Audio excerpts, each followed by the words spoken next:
کھلے آنکھ صلی علی کہتے کہتے، کھلے آنکھ صلی علی کہتے کہتے۔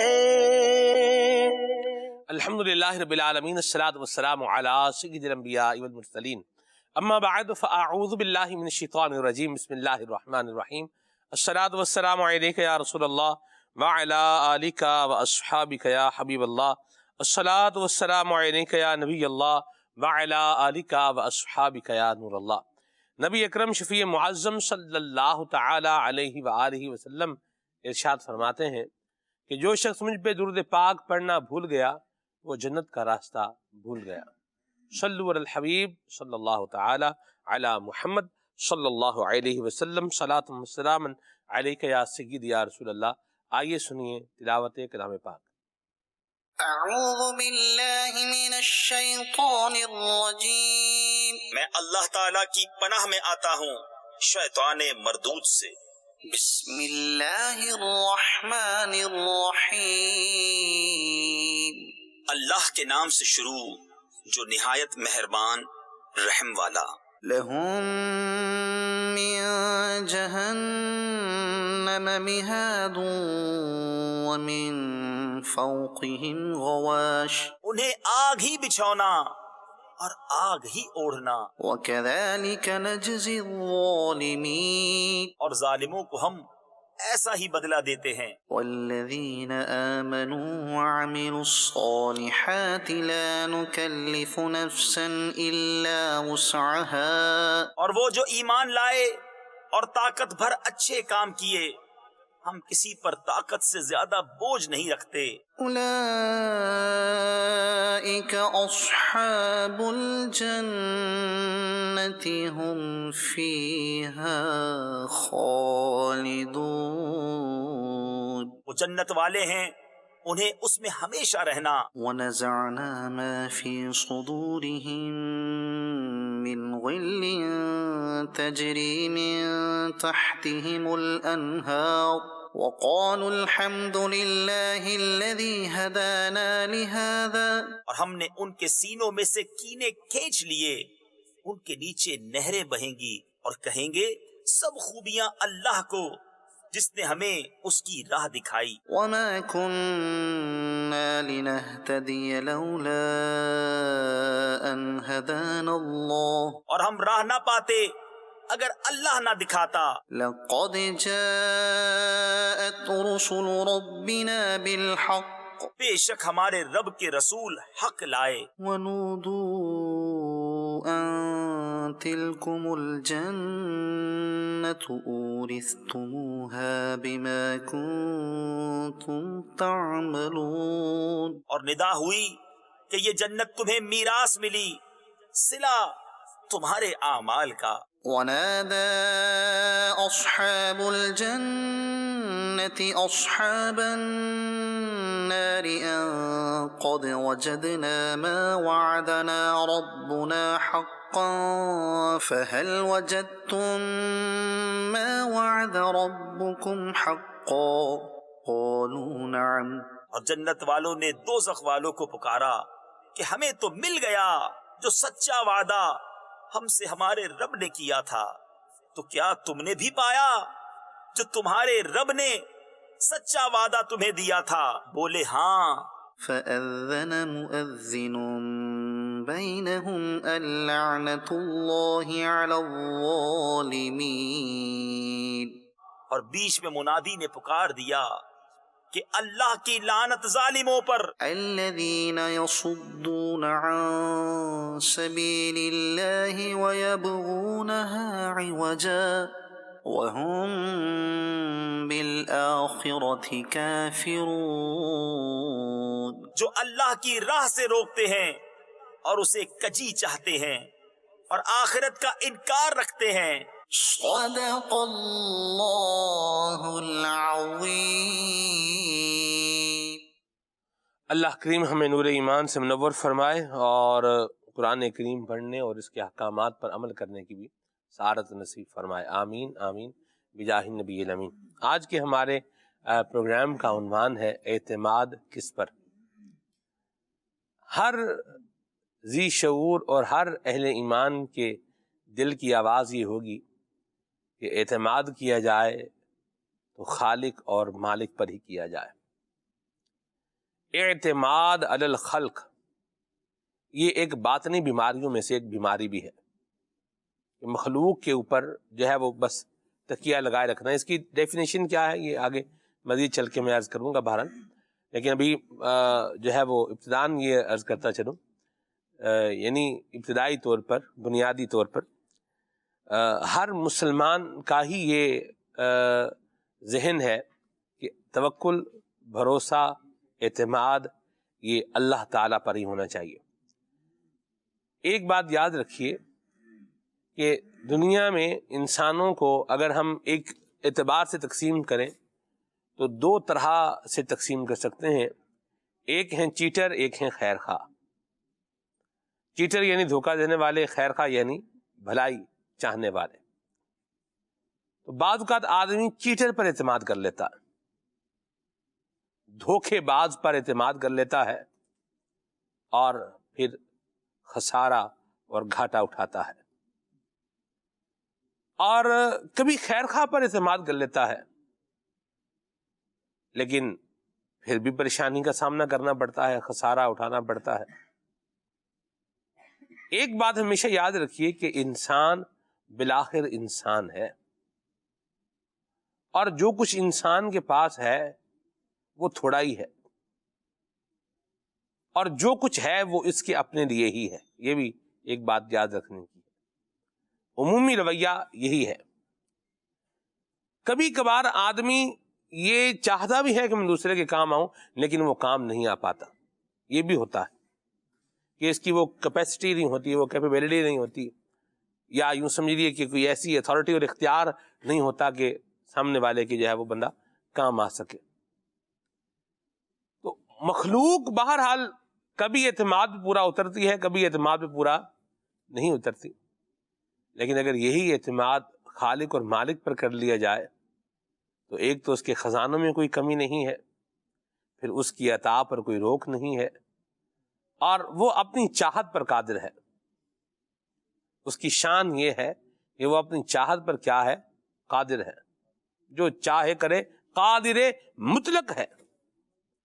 تو انسان کو چاہیے کہ وہ توکل اور بھروسہ اور اعتماد اسی خالق اور مالک پر مضبوط کرے۔ اس کو انشاءاللہ ہم مزید جو ہے وہ آگے بڑھائیں گے اس عنوان کو۔ آئیے ابھی حسان بھائی سے کلام سنتے ہیں۔ صلو علی الحبیب صلی اللہ تعالی علی محمد۔ صلی علی نبینا صلی علی محمد صلی علی شفیعنا صلی علی محمد صلی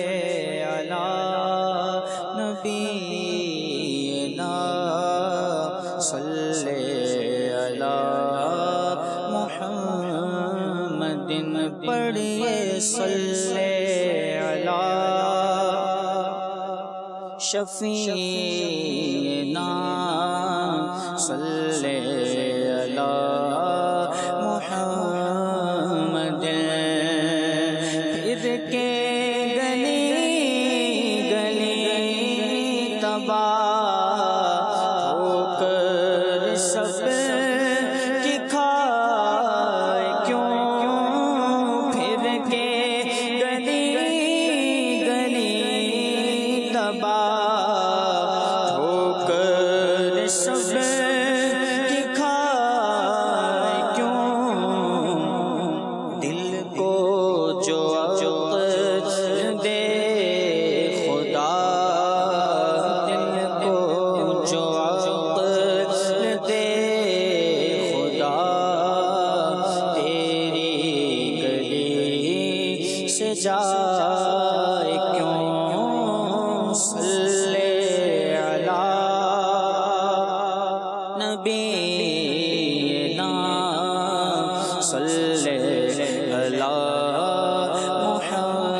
پڑھیے صلی علی شفیعنا صلی علی محمد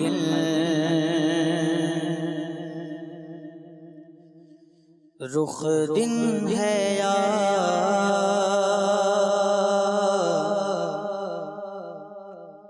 رخ دن ہے یا بہر سما یہ بھی نہیں وہ بھی نہیں رخ دن ہے یا بہر سما یہ بھی نہیں وہ بھی نہیں رخ دن ہے یا سما یہ بھی نہیں وہ بھی نہیں شب زلف یا مشک خدا یہ بھی نہیں وہ بھی نہیں شب زلف یا مشک خدا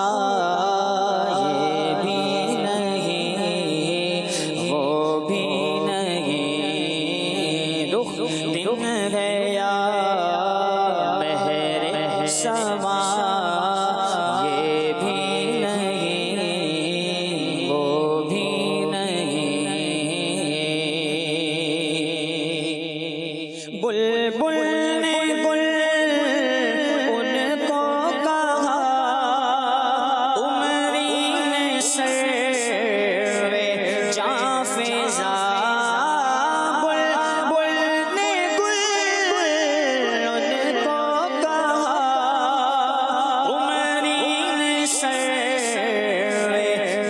فضا حیرت نے جھنجھلا کر کہا یہ بھی نہیں وہ بھی نہیں حیرت نے جھنجھلا کر کہا یہ بھی نہیں وہ بھی نہیں رخ دن ہے یا بہر سما یہ بھی نہیں وہ بھی نہیں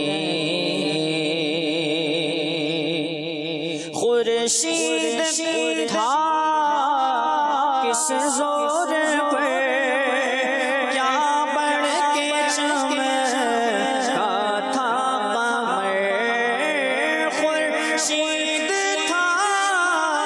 کس زور پر کیا بڑھ کے چمکا تھا قمر بے پردہ جب وہ رخ ہوا یہ بھی نہیں وہ بھی نہیں بے پردہ جب وہ رخ ہوا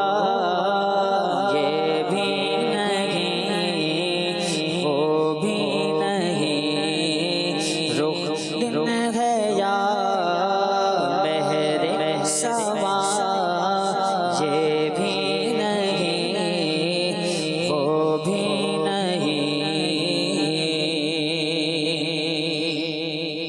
ڈر تھا کہ عصیان کی سزا اب ہوگی یا روز جزا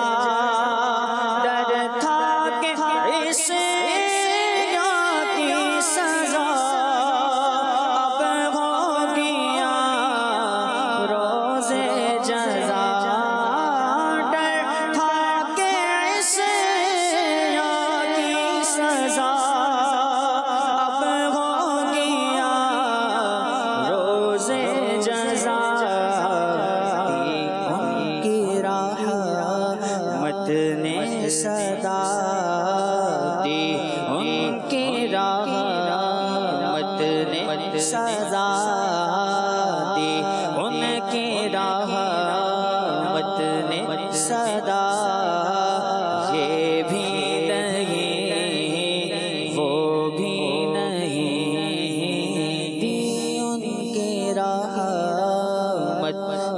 صدا یہ بھی نہیں وہ بھی نہیں، رخ دن گیا مہر سما یہ بھی نہیں وہ بھی نہیں،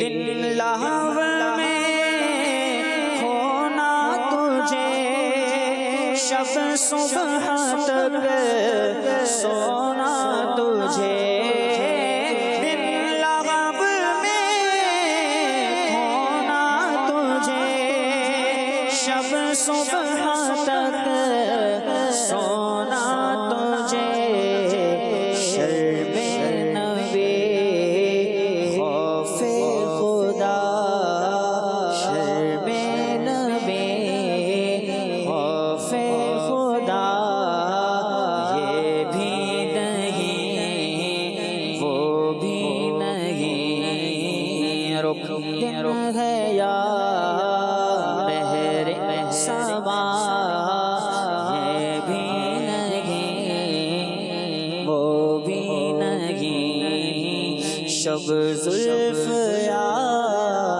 مشک ہوتا یہ بھی نہیں وہ بھی نہیں، ہے بلبل رنگی رضا یا طوطی نغمہ سرا، ہے بلبل رنگی رضا یا طوطی نغمہ سرا، حق یہ کہ واصف ہے تیرا، حق یہ کہ واصف ہے تیرا یہ بھی نہیں وہ بھی نہیں، شب زلف یا مشک خدا یہ بھی نہیں وہ بھی نہیں، رخ دن ہے یا رخ دن ہے یا مہر سما یہ بھی نہیں وہ بھی نہیں۔ اللہ تعالی ہمیں حضور نبی کریم رؤوف الرحیم صلی اللہ علیہ وسلم کی شفاعت نصیب فرمائے، آمین آمین بجاہ النبی الامین علیہ وعلی آلہ افضل الصلوات والتسلیم۔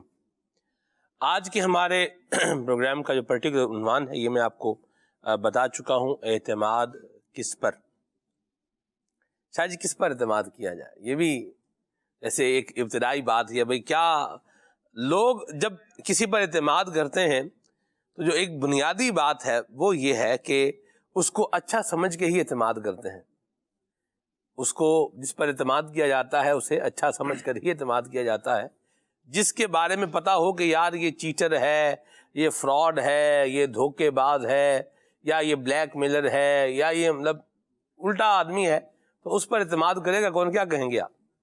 بسم اللہ الرحمن الرحیم۔ اعتماد حقیقت حال یہی ہے کہ بندہ اسی پر کرتا ہے کہ جس پر بندے کو مان ہو۔ جی سب سے پہلے ہم یہ دیکھیں نا کہ اعتماد ہے کیا ہے۔ صحیح، کہ اعتماد جس وقت بندہ کھو بیٹھتا ہے کسی کا، اب نہ تو وہ پھر قلبی رشتے ویسے رہتے ہیں، نہ وہ عزتیں ویسی رہتی ہیں، نہ وہ سلسلہ ویسا رہتا ہے جیسے پہلے پیار تھا، پہلے کی محبت تھی، پہلے کا سلسلہ تھا، اب ویسا رہتا بھی نہیں ہے۔ تو اعتماد دیکھیں، ہم جب کھو بیٹھیں ہمیں کھوئی ہوئی چیز تو مل سکتی ہے لیکن اعتماد کبھی کسی کا نہیں ملے گا۔ ایک مرتبہ اگر اعتماد کو ٹھیس پہنچ گئی نا، دوبارہ پھر ہمیں اعتماد ملنے والا نہیں ہے کسی کا۔ تو ہم سب سے پہلے تو غور کریں کہ ہم کس پر اعتماد کر رہے ہیں۔ ہر ایک پر اعتماد کیا بھی نہیں جاتا، لیکن جس پر اعتماد کریں پھر اس پر سامنے والے کو بھی چاہیے کہ اس کے اعتماد کو ٹھیس نہ پہنچائے۔ اچھا، ہم پہلے تو سب سے پہلے ہم اپنے اعتماد کو اللہ تبارک و تعالیٰ پر رکھیں. ہم اللہ تبارک و تعالیٰ پر اعتماد رکھیں جو خالق کائنات ہے, جو مالک کائنات ہے, جس نے ہم سب کو پیدا فرمایا ہے, وہ بہترین ہمارے بارے میں تدبیر فرمانے والا ہے. اس کی تدبیر ہمارے حق میں بہترین ہے. جو وہ اس کی مرضی ہو, جو اس کی منشا ہو, جو اس کی چاہت ہو, وہ بہترین ہے. دیکھیں بلا تشبیہ و تمثیل میں ایک بات عرض کروں گا کہ ہمارے والدین کبھی بھی ہمارے بارے میں برا نہیں سوچیں گے کہ انہوں نے ہمیں جنم دینے کا یعنی دنیا میں آنے کا ایک سبب ہمارے والدین بھی ہیں. جب والدین ہمارے بارے میں برا نہیں سوچتے تو وہ تو خالق ہے. بلا تشبیہ و تمثیل عرض کر رہا ہوں, وہ خالق کہ جس نے ہمیں تخلیق فرمایا ہے, جس نے ہمیں پیدا فرمایا ہے, جس نے ہمیں دنیا میں بھیجا ہے اور پھر انسان بنایا ہے, وہ اللہ تبارک و تعالیٰ اپنے بندے سے کتنی محبت فرماتا ہے. فرمایا کہ کئی ماؤں سے بڑھ کر اللہ تبارک و تعالیٰ اپنے بندے سے محبت فرماتا ہے. اب بہترین جو اعتماد کی ذات ہے وہ اللہ تبارک و تعالیٰ کی ذات ہے. ہمیں سب سے پہلے تو اللہ تبارک و تعالیٰ پر اعتماد ہونا چاہیے اور دل کھول کر اور پورے یقین کے ساتھ ہم اللہ تبارک و تعالیٰ پر اعتماد کریں. بھرپور اعتماد ہونا چاہیے. جی بھرپور ہمیں اللہ تبارک و تعالیٰ پر اعتماد ہونا چاہیے. اچھا, جب ہم اللہ تبارک و تعالیٰ پر اعتماد کریں گے نا, پھر ہمیں دھوکہ نہیں ہوگا, ہمیں نقصان نہیں ہوگا. ہم نے دنیا والوں پر اعتماد کیا تو دنیا والے نے ہمیں دھوکہ دے دیا, ہمیں ٹھیس پہنچا دی, ہمارا مال لوٹ گئے, ہمیں جانی نقصان پہنچا دیا, مالی نقصان پہنچا دیا, کسی طرح کا بھی ہمیں نقصان پہنچا دیا. کیوں؟ اس لیے کہ ہم نے دنیا پر اعتبار کیا. جب ہم خالق کائنات پر اعتماد کریں گے تو وہ خالق کائنات کبھی بھی ہمیں دھوکہ نہیں دے گا, ہمیں ہمارے اعتماد کو کبھی ٹھیس نہیں پہنچے گی. اچھا, نبی پاک علیہ الصلوۃ والسلام کی بارگاہ میں ایک صحابی آئے, عرض کی کہ یا رسول اللہ صلی اللہ علیہ وسلم کہ کیا میں اونٹ کو باندھ کے اللہ تعالیٰ پر توکل کروں یا اونٹ کو کھول کر اللہ تعالیٰ پر توکل کروں؟ اب ہمیں یہ بھی نہیں نہ پتا کہ ہم توکل کیسے کریں. بعض لوگوں کا تو یہ نظریہ ہوتا ہے بس ٹھیک ہے جی اللہ کی مرضی ہے, میں نے تو اللہ تعالیٰ پہ توکل کیا. بھائی اسباب آپ مہیا اپنا لیں. آپ اگر جا رہے ہیں جنگل میں خرگوش کا شکار کرنے کے لیے تو کم از کم اسلحہ, اپنی جو مواد ہے وہ شیر کے شکار کا تو لے کر جائیں, اپنی حفاظت کے لیے تو لے کر جائیں, اتنا کہ شیر اگر سامنے سے آ جائے آپ اس کا مقابلہ کر سکیں. آپ یہ تو کریں, آپ نے جناب اونٹ کھول دی اور کہہ رہے ہیں کہ میں اللہ تعالیٰ پہ توکل کر رہا ہوں, آپ نے دکان کے دروازے کھول دیے اور سب کچھ کھول کے کہا جی میں اللہ تعالیٰ پہ توکل, یہ اللہ تعالیٰ پر توکل نہیں ہے. اللہ تبارک و تعالیٰ پر توکل یہی ہے کہ آپ اسباب کو اختیار کریں, آپ اسباب کو اختیار کریں گے اور پھر اللہ تعالیٰ پر توکل کریں, اور نتیجہ خالق اسباب کے سپرد کر دیں. نتیجہ جو ہے خالق کائنات پر جو ہے نا سپرد کریں گے تو انشاءاللہ پھر رزلٹ بھی مزید اچھا آئے گا انشاءاللہ. واہ, کیا خوبصورت اور پیاری بات کہی ہے آپ نے شاہ صاحب کہ بندہ اللہ تعالیٰ پر اعتماد کرے گا تو پھر جو انسان کو اولین فائدہ ہوگا وہ یہ ہوگا کہ یہ کبھی اس کو دھوکہ جو ہے وہ نہیں ملے گا. اس کو جسے یوں کہیں کہ بد اعتمادی کا سامنا یہ نہیں کرنا پڑے گا. اللہ تعالیٰ پر توکل کرے اور اللہ کریم پر بھروسہ کرے اور اسباب اختیار کر کے پھر اللہ تبارک و تعالیٰ کے سپرد کیا کر دے, نتیجے کو سپرد کر دے. اور مخلوق جو ہے وہ اس کی ایک جسے یوں بولیں مدنی چینل کے ناظرین ذمہ داری ہے, وہ یہ ہے کہ اگر ان پر کوئی بھروسہ کرتا ہے تو ان کا بھی ایک کام بنتا ہے کہ یہ سامنے والے کے اعتماد پر پورا اتریں. کسی نے اگر کوئی راز بتا دیا ہے تو اس کے راز کی حفاظت کریں. اگر کسی نے کوئی معاملہ کیا ہے تو اس معاملے میں اس کے ساتھ چیٹنگ نہ کریں, اس معاملے میں اس کے ساتھ فراڈ نہ کریں. تجارتی لین دین ہے جیسے, تو اس میں بھی جو ہے وہ یہ خیال رکھا جائے کہ اگر کسی نے ہم پر اعتماد کیا ہے, کسی نے رقم رکھوائی ہے, اعتماد کیا ہے, رقم رکھوائی ہے کہ بھئی ایک اچھا آدمی ہے, تو اب یہ نہیں کہ بندہ وہ کل میں نے ایک بات سنی اور مجھے بڑا عجیب لگا کہ ہمارا معاشرہ یہ کس طرف جا رہا ہے. یاد بھائی آپ بھی حیران ہو جائیں گے سن کر کہ وہ ایک کہنے والا کہہ رہا تھا کہ یوں رقم کسی کی جو ہے نا وہ فلاں بندے کے پاس ہے اور مطلب رقم نہیں واپس ہو رہی اور یہ اور اس طرح. گل لے, رقم تو پیسہ تو جس کے پاس ہوتا ہے اسی کا ہوتا ہے بھائی, دوسرا بندہ بس پھر ایسے ہی ہوتا ہے. کیا اس روش اور اس انداز کو کیا کہیے، یہ کم از کم ایمان والوں کی اور مسلمانوں کی سوچ کا ویو تو یہ نہیں ہو سکتا کہ پیسہ جس کے پاس ہے اسی کی ملکیت ہے، پیسہ جس کی ملکیت ہے اسی کی ملکیت ہے، اسی کی آنرشپ ہے، بھلے اس کے پاس ہے یا نہیں۔ کیا فرمائیے گا یاز بھائی؟ بالکل سلمان بھائی، آپ نے بہت پیاری بات کی۔ میں اس بات کی طرف آنے سے پہلے جو ہے وہ ایک بات اور عرض کرنا چاہوں گا۔ آپ نے شاہ صاحب سے سوال کیا کہ اعتماد کس پر، شاہ صاحب نے اس کے جواب میں فرمایا اللہ کی ذات پر سب سے بنیادی طور پر اعتماد ہونا چاہیے۔ تو سلمان بھائی، اللہ کی ذات پر اعتماد کیسے ہم کریں گے، اس کو ہم کس طرح اختیار کریں گے؟ تو میں سمجھتا ہوں کہ رب تبارک و تعالیٰ کا پاکیزہ کلام قرآن مجید، فرقان حمید اور نبی علیہ الصلوۃ والسلام کی مبارک اور روشن تعلیمات یہ ہمارے سامنے موجود ہیں، جو ہمیں اس بات کی طرف باور کرا رہی ہیں کہ ہمیں کس طرح اعتماد کرنا ہے اور کس پر اعتماد کرنا ہے۔ اب اللہ رسول کے فرامین پر بھی اگر ہم اعتماد نہ کریں، دنیا والوں کی باتوں پر ہم اعتماد کر لیتے، اللہ اکبر، اللہ تبارک و تعالیٰ ہوٹل والے پہ اعتماد کر رہے ہیں، بالکل، اور ہم جو ہے وہ جناب فلاں سٹور بہت اچھا ہے، فلاں نے لکھا ہے اس کے بعد بہت اچھی ہے، اس پر اعتماد کر لیں۔ رب فرمائے نماز میں فلاح اور کامیابی ہے، وہ ہمیں سمجھ میں نہ آئے، اس پر ہمارا اعتماد نہ ہو۔ سچائی میں نجات ہے، اس پر ہمارا اعتماد نہ ہو۔ ہمارے لیے دنیا اور آخرت میں اللہ رسول کی اطاعت میں کامیابی ہے، اس پر ہمارا اعتماد نہ ہو سلمان بھائی، تو یہ کس قدر جو ہے وہ غور طلب بات ہے۔ تو اللہ پر اعتماد اس طرح ہو سکتا ہے کہ اس کے فرامین کو جو ہے وہ فالو کیا جائے، نبی علیہ الصلوۃ والسلام کی تعلیمات کو فالو کیا جائے، تو یہ ایک بڑا زبردست طریقہ ہے کہ اللہ پر، اس کے رسول پر ہمارا اعتماد جو ہے وہ ان معنی پر ہو سکتا ہے کہ ان کے فرامین کو، ان کی اطاعت کو ہم اختیار کر کے دنیا اور آخرت میں اپنا اعتماد بھی بحال کر سکتے ہیں، اور دنیا اور آخرت کی کامیابیوں کو بھی ہم جو ہے وہ سمیٹ سکتے ہیں۔ اور یہاں پر اب آپ کی بات کی طرف آتے ہیں کہ لوگوں کا جو مزاج اس طریقے سے ہمارے معاشرے کے اندر سلمان بھائی دکھائی دیتا ہے کہ کسی نے کوئی چیز ہمارے پاس امانتاً رکھوائی ہے، کسی نے کوئی بات ہمارے پاس امانتاً رکھوائی ہے، تو پھر اب جناب اس نے تو ہم پر اعتماد کر کے یہ سارے معاملات سر انجام دیے، کیا قرض دے دیا ہے، قرض دے دیا ہے۔ امانت تو رکھوانے میں آج کل لوگ جو ہے وہ جو رکھواتے ہوں گے وہی رکھواتے ہوں گے، یہ بھی ایک بات ہے۔ بٹ اگر کوئی رکھواتا ہے تو اس کی بھی درست فرمایات ہونی چاہیے۔ قرض دے دیا کسی کو، بالکل، اور اس کی بات پر اعتماد کرتے ہیں، کہہ رہا ہے واپس کر دوں گا، چلو دے دیا بس۔ پھر اب اس کے لیے بہت ضروری ہے کہ جو اعتماد ہے اس کی فضا کے لیے، اس کو قائم رکھنے کے لیے بہت ضروری ہے انسان قول اور قرار کا پکا ہونا چاہیے، اس کو کمیٹڈ ہونا چاہیے، جب جا کر جو ہے وہ اعتماد کی فضا بحال ہو سکتی ہے، دونوں طرف سے اعتماد جو ہے وہ برقرار رہ سکتا ہے۔ اس کی یوں سمجھ لیجئے کہ اعتماد کی بنیادی باتوں میں سے جو ہے وہ یہ بات بے حد ضروری ہے کہ انسان اپنے قول کا، اپنے قرار کا پکا ہونا چاہیے، اور ساتھ ہی ساتھ اسے رازدار بھی ہونا چاہیے۔ اگر کوئی بات کسی نے امانتاً اسے کہی ہے تو اس کے لیے ضروری ہے کہ وہ اس کی پاسداری بھی کرے، اس کا راز بھی، اس کو راز بنا کر رکھے۔ اور یہاں پر میں ایک اور بات بھی سلمان بھائی یہ عرض کرنا چاہوں گا کہ مثال کے طور پر اگر کسی نے ہمارے ساتھ کوئی ہماری اعتماد کو ٹھیس پہنچائی ہے، نقصان پہنچایا ہے، تو دو ذمہ داریاں ہم پر لازم اور عائد ہوتی ہیں۔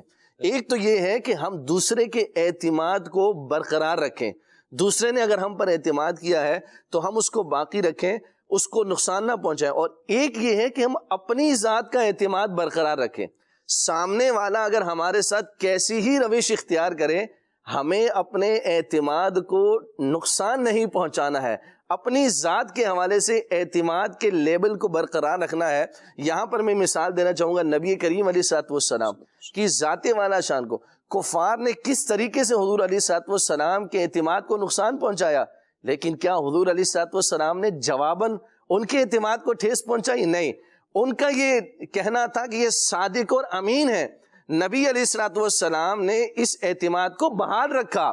آپ علیہ الصلوۃ والسلام نے ان کی مخالفت کے باوجود بھی اپنی ذات کے حوالے سے جو سٹیٹس تھا اس کو الحمدللہ آخر تک برقرار رکھا۔ تو یہ بھی ایک بڑا زبردست اور نمایاں پہلو ہے کہ اگر سامنے والا ہمارے ساتھ غلط کر رہا ہے تو ایسا نہیں کہ ہم نے جواب میں آ کر اس کے ساتھ جو ہے وہ مخالفت شروع کر دینی اور اپنے اعتماد کو نقصان پہنچانا ہے، نہیں، ہم نے اپنی ذات کے حوالے سے اعتماد کو اسی طرح برقرار رکھنا ہے جو حضور علیہ الصلوۃ والسلام کی تعلیمات ہیں، نبی کریم علیہ الصلوۃ والسلام کی مبارک سیرت ہے، صحابہ کرام علیہم رضوان کا مبارک انداز ہے کہ انہوں نے اپنے اعتماد کو اپنی ذات کے حوالے سے برقرار رکھا، اگرچہ سامنے والے نے انہیں نقصان پہنچایا ہو، سامنے والے نے ان کے اعتماد کو ٹھیس پہنچائی ہو، لیکن یہ بھی بحیثیت مسلمان ذمہ داری ہے کہ ہم اپنی ذات کے حوالے سے دوسروں کو نقصان نہ پہنچائیں، اپنے اعتماد کو جو ہے وہ برقرار رکھیں۔ اب یہاں پر جی اس کے لیے ایک لفظ استعمال ہوتا ہے کریڈیبلٹی۔ اللہ اکبر، انسان کو چاہیے کہ اپنی کریڈیبلٹی کو آئے ہے لوز نہ ہونے دے، لوز نہ ہونے دے، کریڈیبلٹی اپنی کیا رکھے، برقرار رکھے۔ اور بالکل جیسے آپ نے ارشاد فرمایا کہ یار اگر کوئی شخص کسی کو قرض دے رہا ہے ہاں جی، اور آپ کی بات پر اعتماد کر کے قرض دے رہا ہے تو پھر سامنے والے کی اعتماد اور اس کی بات کو برقرار رکھنا یہ بے حد ضروری ہے۔ پھر ایسے نتیجتاً ایسے لوگوں کا ہوتا کیا ہے سلمان بھائی کہ پھر وہ معاشرے میں اپنا اعتماد کھو دیتے ہیں، اپنی عزت کھو دیتے ہیں، اور نتیجتاً پھر وہ در بدر کی ٹھوکریں کھا رہے ہوتے ہیں، کوئی شخص ان کو منہ لگانے کو تیار جو ہے وہ نہیں ہوتا۔ تو اگر آپ جو ہے وہ اس بات کو سمجھتے ہیں کہ یار میری ضرورت کے وقت کوئی شخص میرے کام آئے، میری مدد کرے، تو اگر کوئی شخص آپ کی مدد کر رہا ہے، ہیلپ کر رہا ہے، تو پھر آپ پر لازم ہے کہ بر وقت جو ہے وہ اس کو جواب دیں، اس کا قرض لوٹائیں۔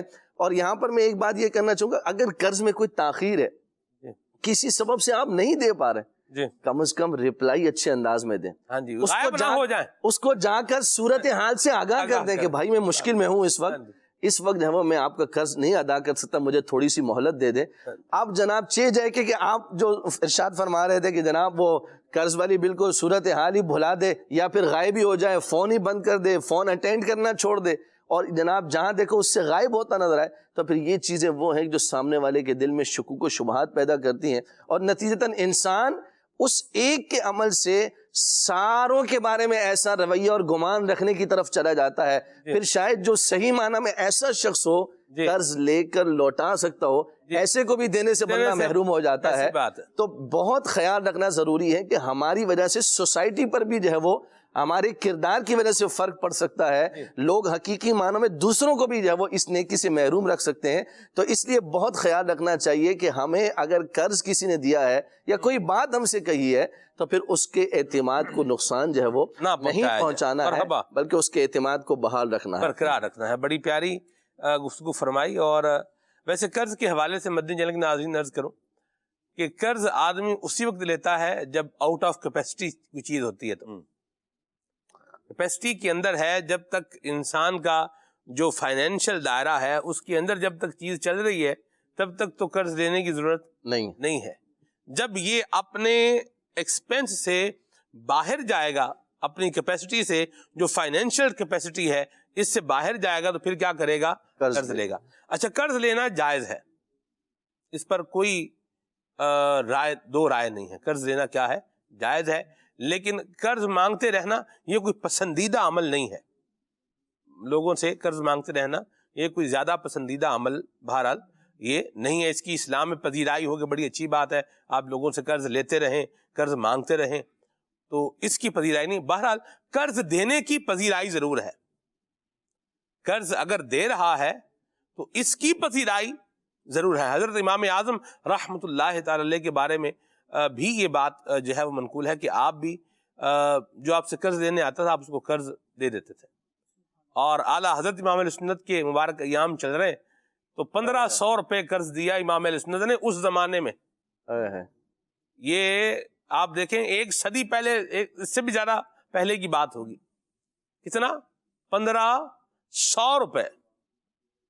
یہ ابھی کل کی بات ہے ایاز بھائی، میں ایک جو ہے بزرگ اسلامی بھائی ہیں ان کو ملا، تو وہ 50-60 سال پہلے کی بات بتا رہے تھے کہ بکرے کا جو گوشت تھا یہ 1 روپے کلو تھا۔ اللہ اکبر! جس زمانے میں بکرے کا گوشت 1 روپے کلو تھا، یہ اس سے بھی 50-60 سال پہلے کی بات ہے۔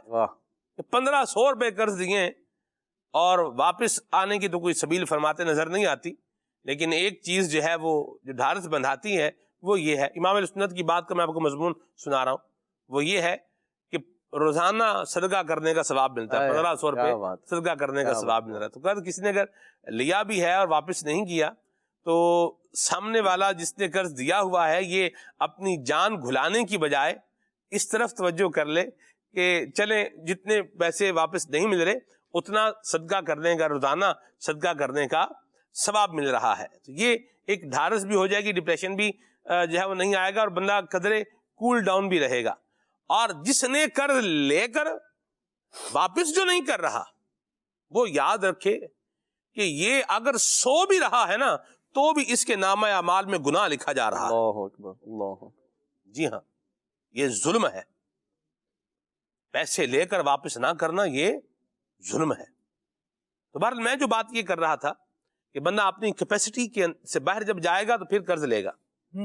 سوال یہ ہے کہ جو میری ابھی کرنٹ کیپیسٹی ہے، فائنینشیل کیپیسٹی ہے، اس کے اندر تو میں چل نہیں سکتا، اس میں تو مجھ سے نہیں چلا جا رہا. قرض میں اور لے لوں، قرض لے لیا، سامنے والے کو جو ہے وہ کہا کہ اتنے دن واپس کر دوں گا. سوال یہ ہے کہ جو فائنینشیل آپ کی کیپیسٹی ہے وہ ابھی آپ کے خرچوں کو، جو کرنٹ خرچے ہیں، جو ابھی موجودہ خرچے ہیں، ان کو پورا نہیں کر رہی، تو جو اور قرض لے کر کے آپ اپنے اوپر بوجھ ڈال لیں گے وہ بوجھ کیسے اترے گا؟ اللہ عافیت والا معاملہ جو ہے وہ فرمائے. اور یہاں میں ایک عنوان کو دوسری جہد اور دوسری سمت جو ہے وہ دینا چاہ رہا ہوں. جس طرح قبلہ شاہ صاحب نے ابتداً جو ہے وہ فرمایا کہ اللہ تعالیٰ پر جو ہے وہ بنیادی طور پر جو ہے وہ اعتماد کیا جائے، توکل کیا جائے. تو جنہوں نے اللہ پر اعتماد کیا پھر دیکھیں ان کا بنا کیا.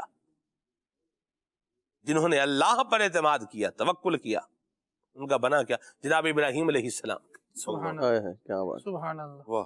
ہیں جی ان کی آوازیں ہیں، ان کی صدائیں ہیں جو آج بھی کانوں میں رس گھولتی ہیں، اور وہ الفاظ پڑھتے ہیں تو بندے کو ڈھارس مل رہی. اللہ اکبر. وہ کہہ رہے ہیں حسبنا اللہ و نعم الوکیل، اللہ نعم المولا و نعم النصیر، حسبی من سوال علمہ بحالی.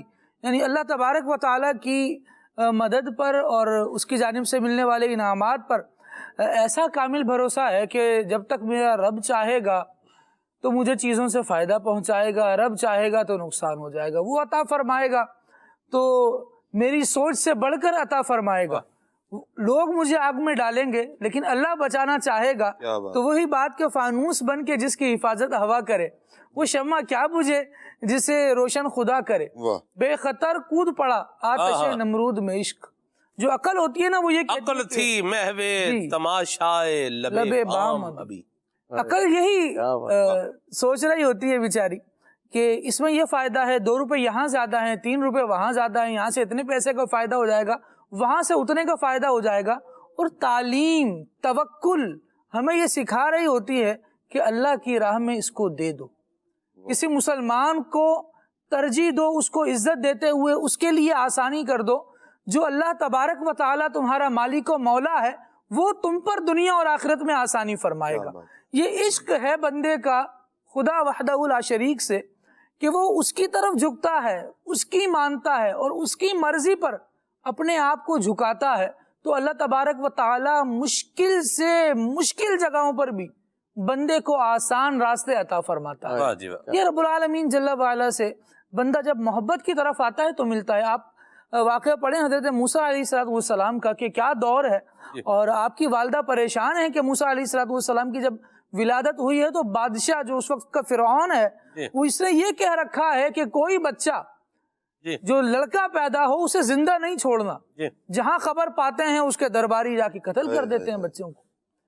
ہزاروں بچے اس وجہ سے قتل کیے گئے کہ اس سال جو پیدا ہونے والے بچہ ہے ان میں سے کوئی ایک ہوگا جو فرعون کی سلطنت کے زوال کا باعث بنے گا. ایک روایت کے مطابق 72,000 بچوں کا قتل کرایا فرعون نے. اللہ اکبر. آپ اندازہ کیجئے کتنی بڑی بات ہے کہ اتنے قتل ہو گئے. اور اللہ تبارک و تعالیٰ نے جس کی حفاظت فرمانی تھی کیسے حفاظت فرمائی کہ اس کی والدہ کے ذہن میں اس بات کو ڈال دیا کہ اپنے بچے کو ایک صندوق بنا کر لہروں کے حوالے کر دیا جائے. ذرا غور کریں سلمان بھائی، کون اپنا بچہ لہروں کے حوالے کرتا ہے؟ ہم تو تھوڑا سا بچہ موو کرنا شروع ہو جائے تو اس کو خالی چارپائی پر نہیں چھوڑ کے جاتے، اس کے لیے 4 بندے بٹھاتے ہیں، 2 تکیہ لگاتے ہیں کہ جناب یہ گرا نہ جائے.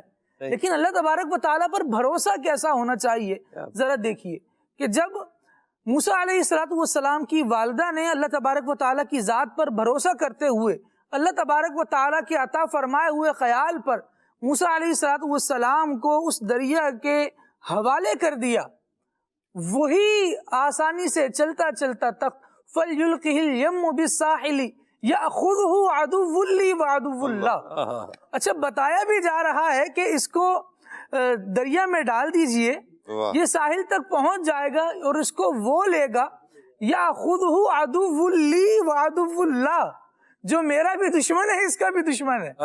لیکن جس کو اللہ تبارک و تعالیٰ حفاظت پر مہمور کر دے تو پھر وہ چاہ کر بھی نقصان نہیں پہنچا پاتا۔ موسیٰ علیہ السلام فرعون کے دربار میں جب جیسے ہی ان کا صندوق پہنچتا ہے تو حضرت آسیہ کے ساتھ فرعون بیٹھا ہے، دیکھتے ہیں تو اس کو بچے کو اٹھا لیتی ہیں۔ فرعون یہ کہہ رہا ہے کہ اس کو قتل کر دیا جائے، اور حضرت آسیہ یہ کہہ رہی ہیں کہ نہیں، ہو سکتا ہے کہ یہ بچہ بڑا ہو کر ہماری آنکھوں کی ٹھنڈک بنے۔ اللہ تبارک و تعالیٰ نے اس بات کو منظور فرمایا تھا کہ یہ اپنے عنفوان شباب کو پہنچے، تو اللہ تبارک و تعالیٰ نے اس کو باقاعدہ اس کی لوگوں کے ذہنوں میں تدبیر بھی ڈالی، اور اللہ تبارک و تعالیٰ کی تقدیر بھی ایسی غالب آئی کہ تدبیر کے طور پر حضرت آسیہ نے اس وقت فیور لی، اور تقدیر رب العالمین جل وعلا کی یہ غالب آئی کہ یہ بچہ جس کو فرعون قتل کرنے کے در پہ تھا اور 72,000 قتل کروا دیے، اسی فرعون کے گھر میں یہ بچہ پل کر اللہ اکبر۔ اللہ تبارک و تعالیٰ پر بندہ توکل کرے تو اللہ تبارک و تعالیٰ توکل کرنے والے کو بے آسرا نہیں چھوڑتا۔ واہ جی واہ، سبحان اللہ، بڑی پیاری بڑی زبردست بات کہی۔ اور مالک کریم جب حفاظت فرمانے پر آتا ہے تو وہ کیسے حفاظت فرماتا ہے، اسی واقعے سے جو خالد بھائی نے بتایا۔ یہ جب موسیٰ علیہ السلام کا وہ صندوق کون تیار کرے جی؟ صندوق تو بڑا ہی جو ہے وہ تیار کرے گا، کارپینٹر یہ تیار کرے گا۔ تو وہاں سانوم نام کا ایک کارپینٹر تھا، سانوم، تو اس کو بلایا گیا اور اس کو صندوق بنانے کے لیے جو ہے وہ کہا گیا۔ سانوم نے جناب موسیٰ علیہ السلام کو دیکھ لیا، آپ چھوٹے تھے، اور یہ جو ہے وہ موسیٰ علیہ السلام کو دیکھ چکا تھا، تو سانوم نے یہ سوچا کہ میں جا کر کے بتاؤں گا فرعون کو کہ یہ اس گھر میں بچہ ہے۔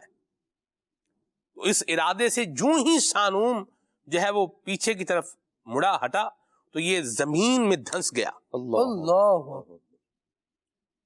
تو سانوم کے دل میں بات آئی کہ یہ جو تو نے اس بچے کو تکلیف پہنچانے کا ارادہ کیا ہے، یہ اسی کا وبال تیرے اوپر آیا ہے۔ چنانچہ سانوم نے دل سے جو ہے وہ توبہ کی، اور ایک روایت کے مطابق 2 سے 3 مرتبہ یہی کام اس سانوم کے ساتھ ہوا، لیکن پھر بالآخر سانوم جو ہے وہ جناب موسیٰ علیہ توبہ طائب ہو کر کے جناب موسیٰ علیہ السلام کے پاس آیا، اور آ کے آپ کے قدمین شریفین کو بوسہ دیا، اور آپ کے قدمین کو جو ہے وہ آنکھوں سے لگایا، اور پھر ایک بڑا پیارا سا جو ہے وہ صندوق جناب موسیٰ علیہ السلام کے لیے تیار کیا۔ اور پھر آپ دیکھیں اللہ تبارک و تعالیٰ جب حفاظت فرماتا ہے تو مالک کیسے حفاظت فرماتا ہے کہ صندوق تو تیار ہو گیا ہے، اب یہ صندوق کہاں جائے گا؟ پانی میں جائے گا۔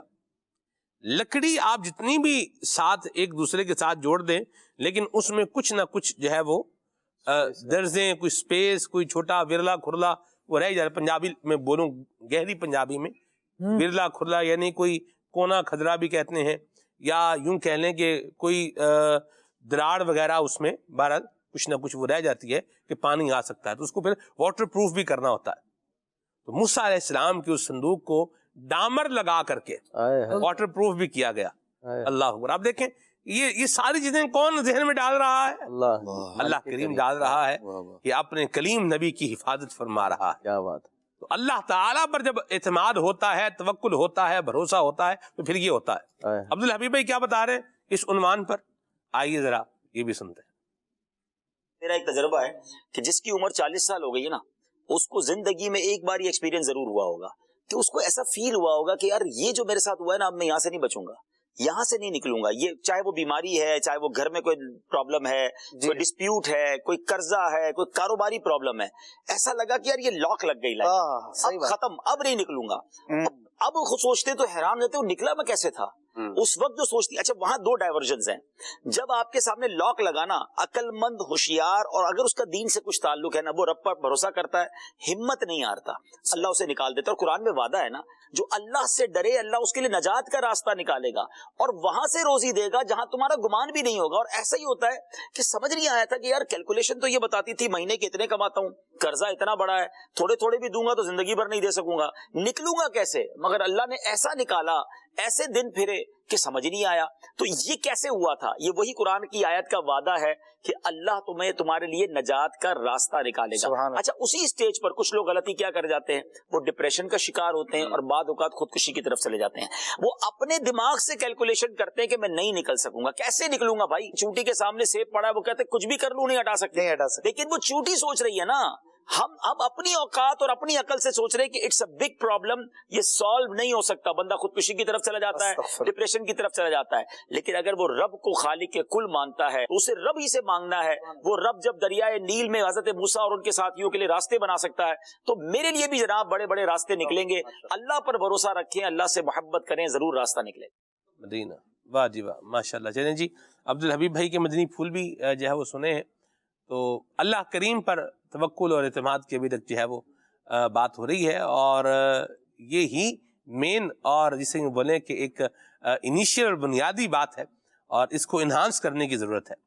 کوئی مسلمان ایسا نہیں ہوگا جس کا اللہ تعالیٰ پر توکل بھروسہ نہ ہو. کچھ نہ کچھ تو ہوتا ہی ہے، لیکن کچھ چیزیں ہیں ان کو انہانس کرنے کی ضرورت ہوتی ہے اور ان کو مزید بڑھانے کی ضرورت ہوتی ہے، اس پر اپنی توجہ مزید جو ہے وہ ڈالنے کی ضرورت ہوتی ہے. تو اس عنوان پر بھی اپنی توجہ ہمیں مبذول کروانی چاہیے. جی یاز بھائی. جی سلمان بھائی، اس حوالے سے جو ابھی آپ نے ارشاد فرمایا کہ اللہ تبارک و تعالیٰ کی مدد، اللہ کی حفاظت، اللہ جس کی حفاظت فرمانا چاہے اس کے لیے کیسے اسباب مہیا فرماتا ہے، اور اللہ کی ذات پر بھروسہ اور توکل کیسا ہونا چاہیے، اس حوالے سے میں بھی جو ہے وہ ایک واقعہ پیش کرنا چاہوں گا. فاروق اعظم رضی اللہ تعالیٰ عنہ کے مبارک دور کا واقعہ ہے کہ ایک شخص کو اس کے بیٹے کے ساتھ حضرت فاروق اعظم رضی اللہ تعالیٰ عنہ نے جب ملاحظہ فرمایا سلمان بھائی، تو اس کو دیکھ کر فرمایا میں نے کسی کوے کو بھی اتنا مشابہ نہیں دیکھا جتنا یہ تیرا بیٹا تیرے مشابہ ہے. باپ بیٹا اس قدر مشابہت رکھتے تھے کہ فاروق اعظم رضی اللہ تعالیٰ نے اس کو دیکھ کر فرمایا کسی کوے کو بھی اتنا مشابہ نہیں دیکھا جتنا تجھے اور اس تیرے بیٹے کو مشابہ دیکھ رہا ہوں. وجہ کیا ہے اس کی؟ اللہ اکبر. سملر ہے، ایک جیسے، یعنی سملر ہے، ایک جیسے ہیں، برابر ہے. تو کہنے لگا کہ اللہ کی قسم، فاروق اعظم رضی اللہ عنہ سے عرض کی کہ یہ جو میرا بیٹا ہے یہ قبر میں پیدا ہوا ہے. اللہ اکبر. فاروق اعظم رضی اللہ عنہ کو جیسے اس شخص نے جملہ کہا تو فاروق اعظم رضی اللہ عنہ سیدھے ہو کر تشریف فرما ہو گئے، اور حیرانگی اور تعجب کے عالم میں اس شخص سے ارشاد فرمایا اے شخص مجھے پورا واقعہ بتا، پورا واقعہ کیا ہے؟ اللہ اکبر. تو اس شخص کا بیان ہے کہ میں راہ خدا کے میں جو ہے وہ سفر پر روانہ ہوا رہا تھا. اس وقت اس بچے کی ماں جو تھی وہ امید سے تھی، تو کہنے لگا کہ میں نے کہا جو تمہارے پیٹ میں ہے اسے میں نے اللہ پاک کے حوالے کیا، اللہ پاک کے سپرد کیا. اللہ اکبر. کہتے ہیں کہ جب میں واپس آیا تو میری بیوی کا انتقال ہو چکا تھا. میں رات کو اس کی قبر کے پاس رو رہا تھا کہ اچانک میرے سامنے قبر پر سے آگ بلند ہوئی. میں نے کہا اللہ کی قسم یہ تو پاک دامن، روزہ دار اور راتوں کو قیام کرنے والی خاتون تھی. میں کچھ ٹھہرا تو دیکھا کہ میرے سامنے قبر کھل گئی اور یہ بچہ اپنی ماں کے ارد گرد کھیل رہا تھا. اللہ. ایک آواز آئی اے اپنے رب پر بھروسہ کرنے والے، اے اپنے رب کو امانت دینے والے، اپنی امانت لے لے. اگر اس کے ساتھ تو اس کی ماں کو بھی امان میں دے جاتا تو وہ بھی سلامت اور باقی تجھے بھی. اللہ اکبر. یہ سن کر جو ہے وہ فاروق اعظم رضی اللہ تعالیٰ کے سامنے وہ شخص عرض کرتا ہے کہ اسے میں نے جو ہے وہ قبر سے اٹھا لیا اور آج ہی آپ کے سامنے جو ہے وہ موجود ہے. اس قدر مشابہ ہے. اللہ اکبر. اللہ تعالیٰ کی حفاظت، اللہ کی مدد، اللہ کی رحمت، اللہ کا کرم سلمان بھائی کیسا ہے کہ وہ جسے بچائے تو وہ اس انداز میں بچاتا ہے. اللہ اکبر. تو ہمارے لیے کتنا پیارا درس، کتنا پیارا سبق ہے کہ ہم جو ہے وہ اللہ کی ذات کے حوالے، اللہ کی ذات کے سپرد اپنی اولاد کو، اپنے مال کو، اپنے اہل کو، اپنے عیال کو اللہ کی سپرد کر کے جایا کریں. یہ بھی ایک یوں سمجھیے کہ سبق اور درس ہمیں ملتا ہے جو فرمایا گیا کہ تو نے بچہ ہمارے حوالے کیا تھا لے بچہ لے لے، اگر اسے بھی ہمارے حوالے کر جاتا تو وہ بھی سلامت اور باقی ہوتی۔ اللہ تعالیٰ ہمیں اپنی ذات پر کامل بھروسہ اور یقین عطا فرمائے، اور اس انداز کو، طریقے کو بھی اختیار کرنے کی توفیق عطا فرمائے۔ جب کبھی کہیں سفر پر کہیں باہر نکلے تو سبق یہ ہے کہ اپنے آل اولاد کو، اہل کو رب تبارک و تعالی کے سپرد کر دیں، کیونکہ استودعک اللہ الذی لا یضیع ودائعہ، یوں کہیں کہ میں اللہ تیرے سپرد کرتا ہوں، تیری ودیعت میں دیتا ہوں، کیونکہ تو وہ ذات ہے لا یضیع ودائعہ، جو امانتوں کو ضائع نہیں فرمایا۔ واہ واہ واہ واہ، کیا خوبصورت بات۔ عثمان بھائی ابھی تو ایک آواز آتی ہے جب بندہ گھر سے نکل رہا ہوتا ہے کہ سیٹ بیلٹ لگا لیجئے گا۔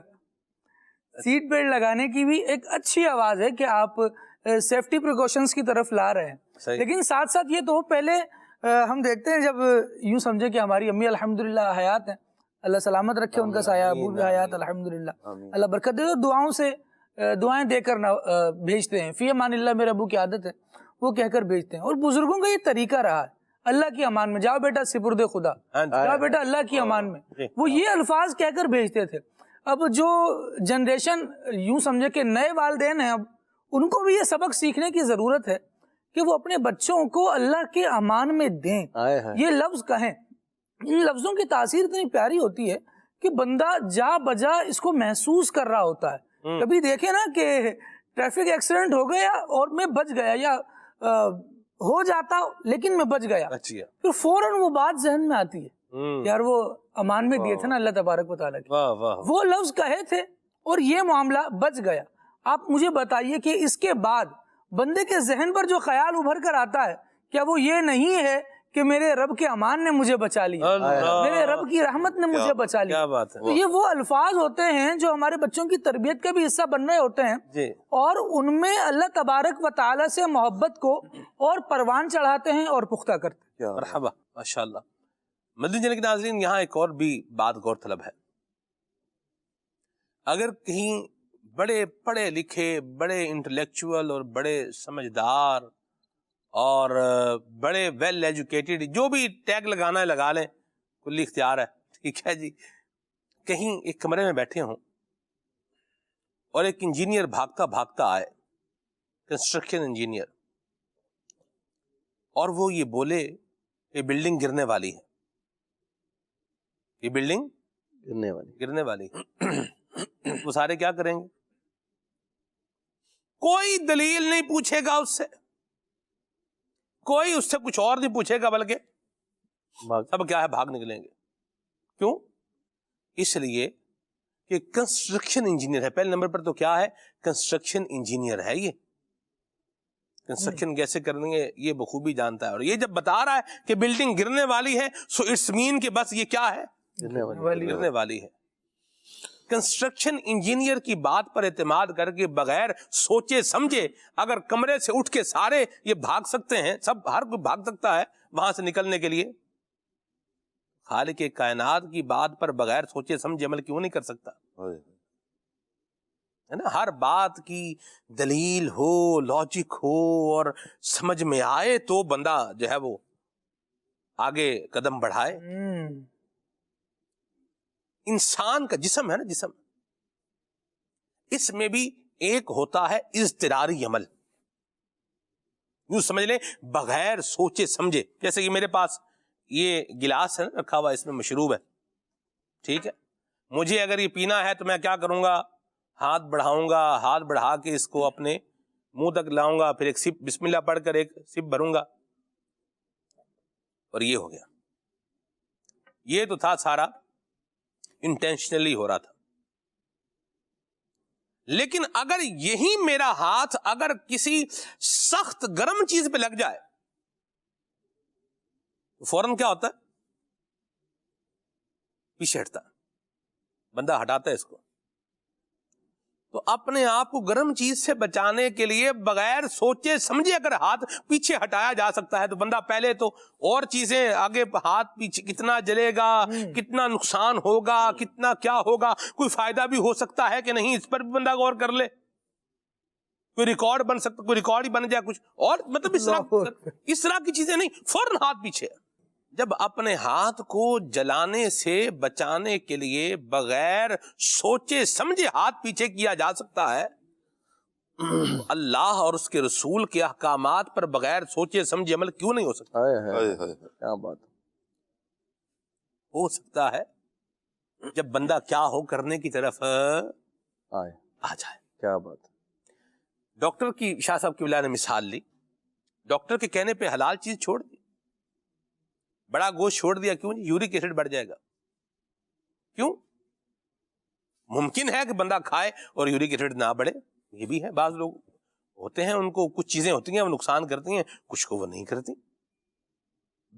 لیکن ہمارے ذہن میں کیا چیز بیٹھی ہے، بھئی یہ ماہر ہے، یہ اپنی فیلڈ کا کیا ہے، ماہر ہے، اور جو اس کی بات ہے اس کی اتھینٹسٹی ہے، اس کی بات کی ایک ویلیو ہے، کریڈیبلٹی ہے، اس کے اندر جو ہے وہ ایکوریسی ہے کہ درست بات ہے، جو یہ کہے گا درست بات کہے گا، تو ہم اس کی بات مان لیتے ہیں۔ کبھی کسی نے یہ نہیں پوچھا کہ ڈاکٹر صاحب کتنے گرام جو ہے وہ گوشت کھاؤں گا تو کتنا یورک ایسڈ بڑھے گا، کوئی نہیں پوچھتا نا،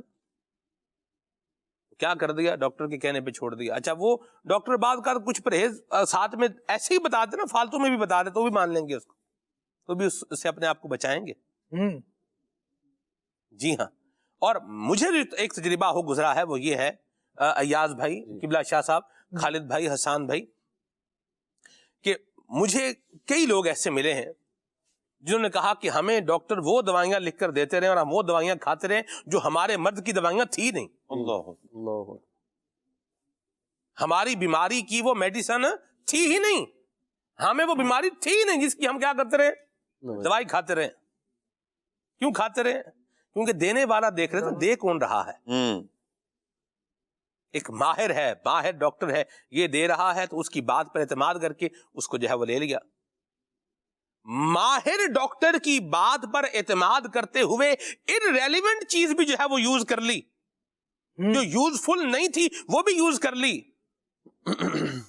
تو خالق مالک کے ماہر ترین بلکہ ماہروں کو ماہر بنانے والے اللہ کے آخری نبی محمد عربی صلی اللہ علیہ وسلم کی بات پر بلا چوہوں چراں اور بلا ہیلو حجت عمل کیوں نہیں ہو سکتا؟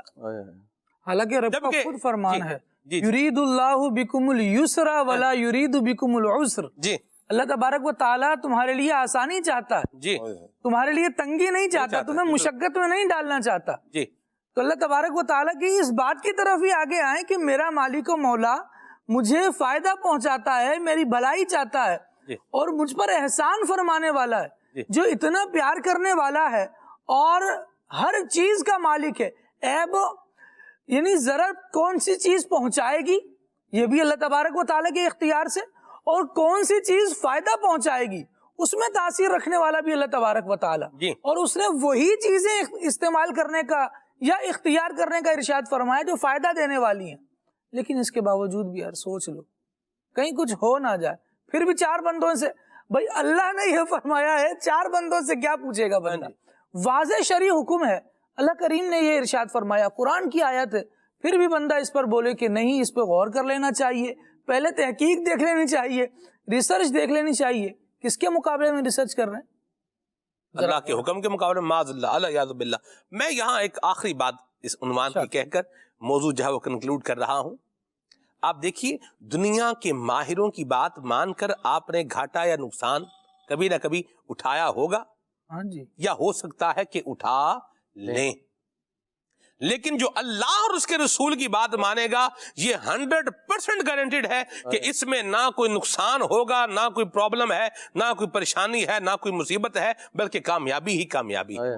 بے شک، یہ 100%، کیونکہ اللہ اور اس کا رسول جو دے گا وہ وہی دے گا جو صحیح ہے، اللہ، اور اسی سے روکے گا کہ جس سے رکنا کیا ہے، صحیح نہیں ہے، جس سے رکنا صحیح ہے بالکل، وہی اسی سے روکے گا، جس سے رکنا صحیح نہیں ہے اس سے نہیں روکے گا، اس کی اجازت دے دے گا، ٹھیک ہے بے شک۔ آپ کر لیں۔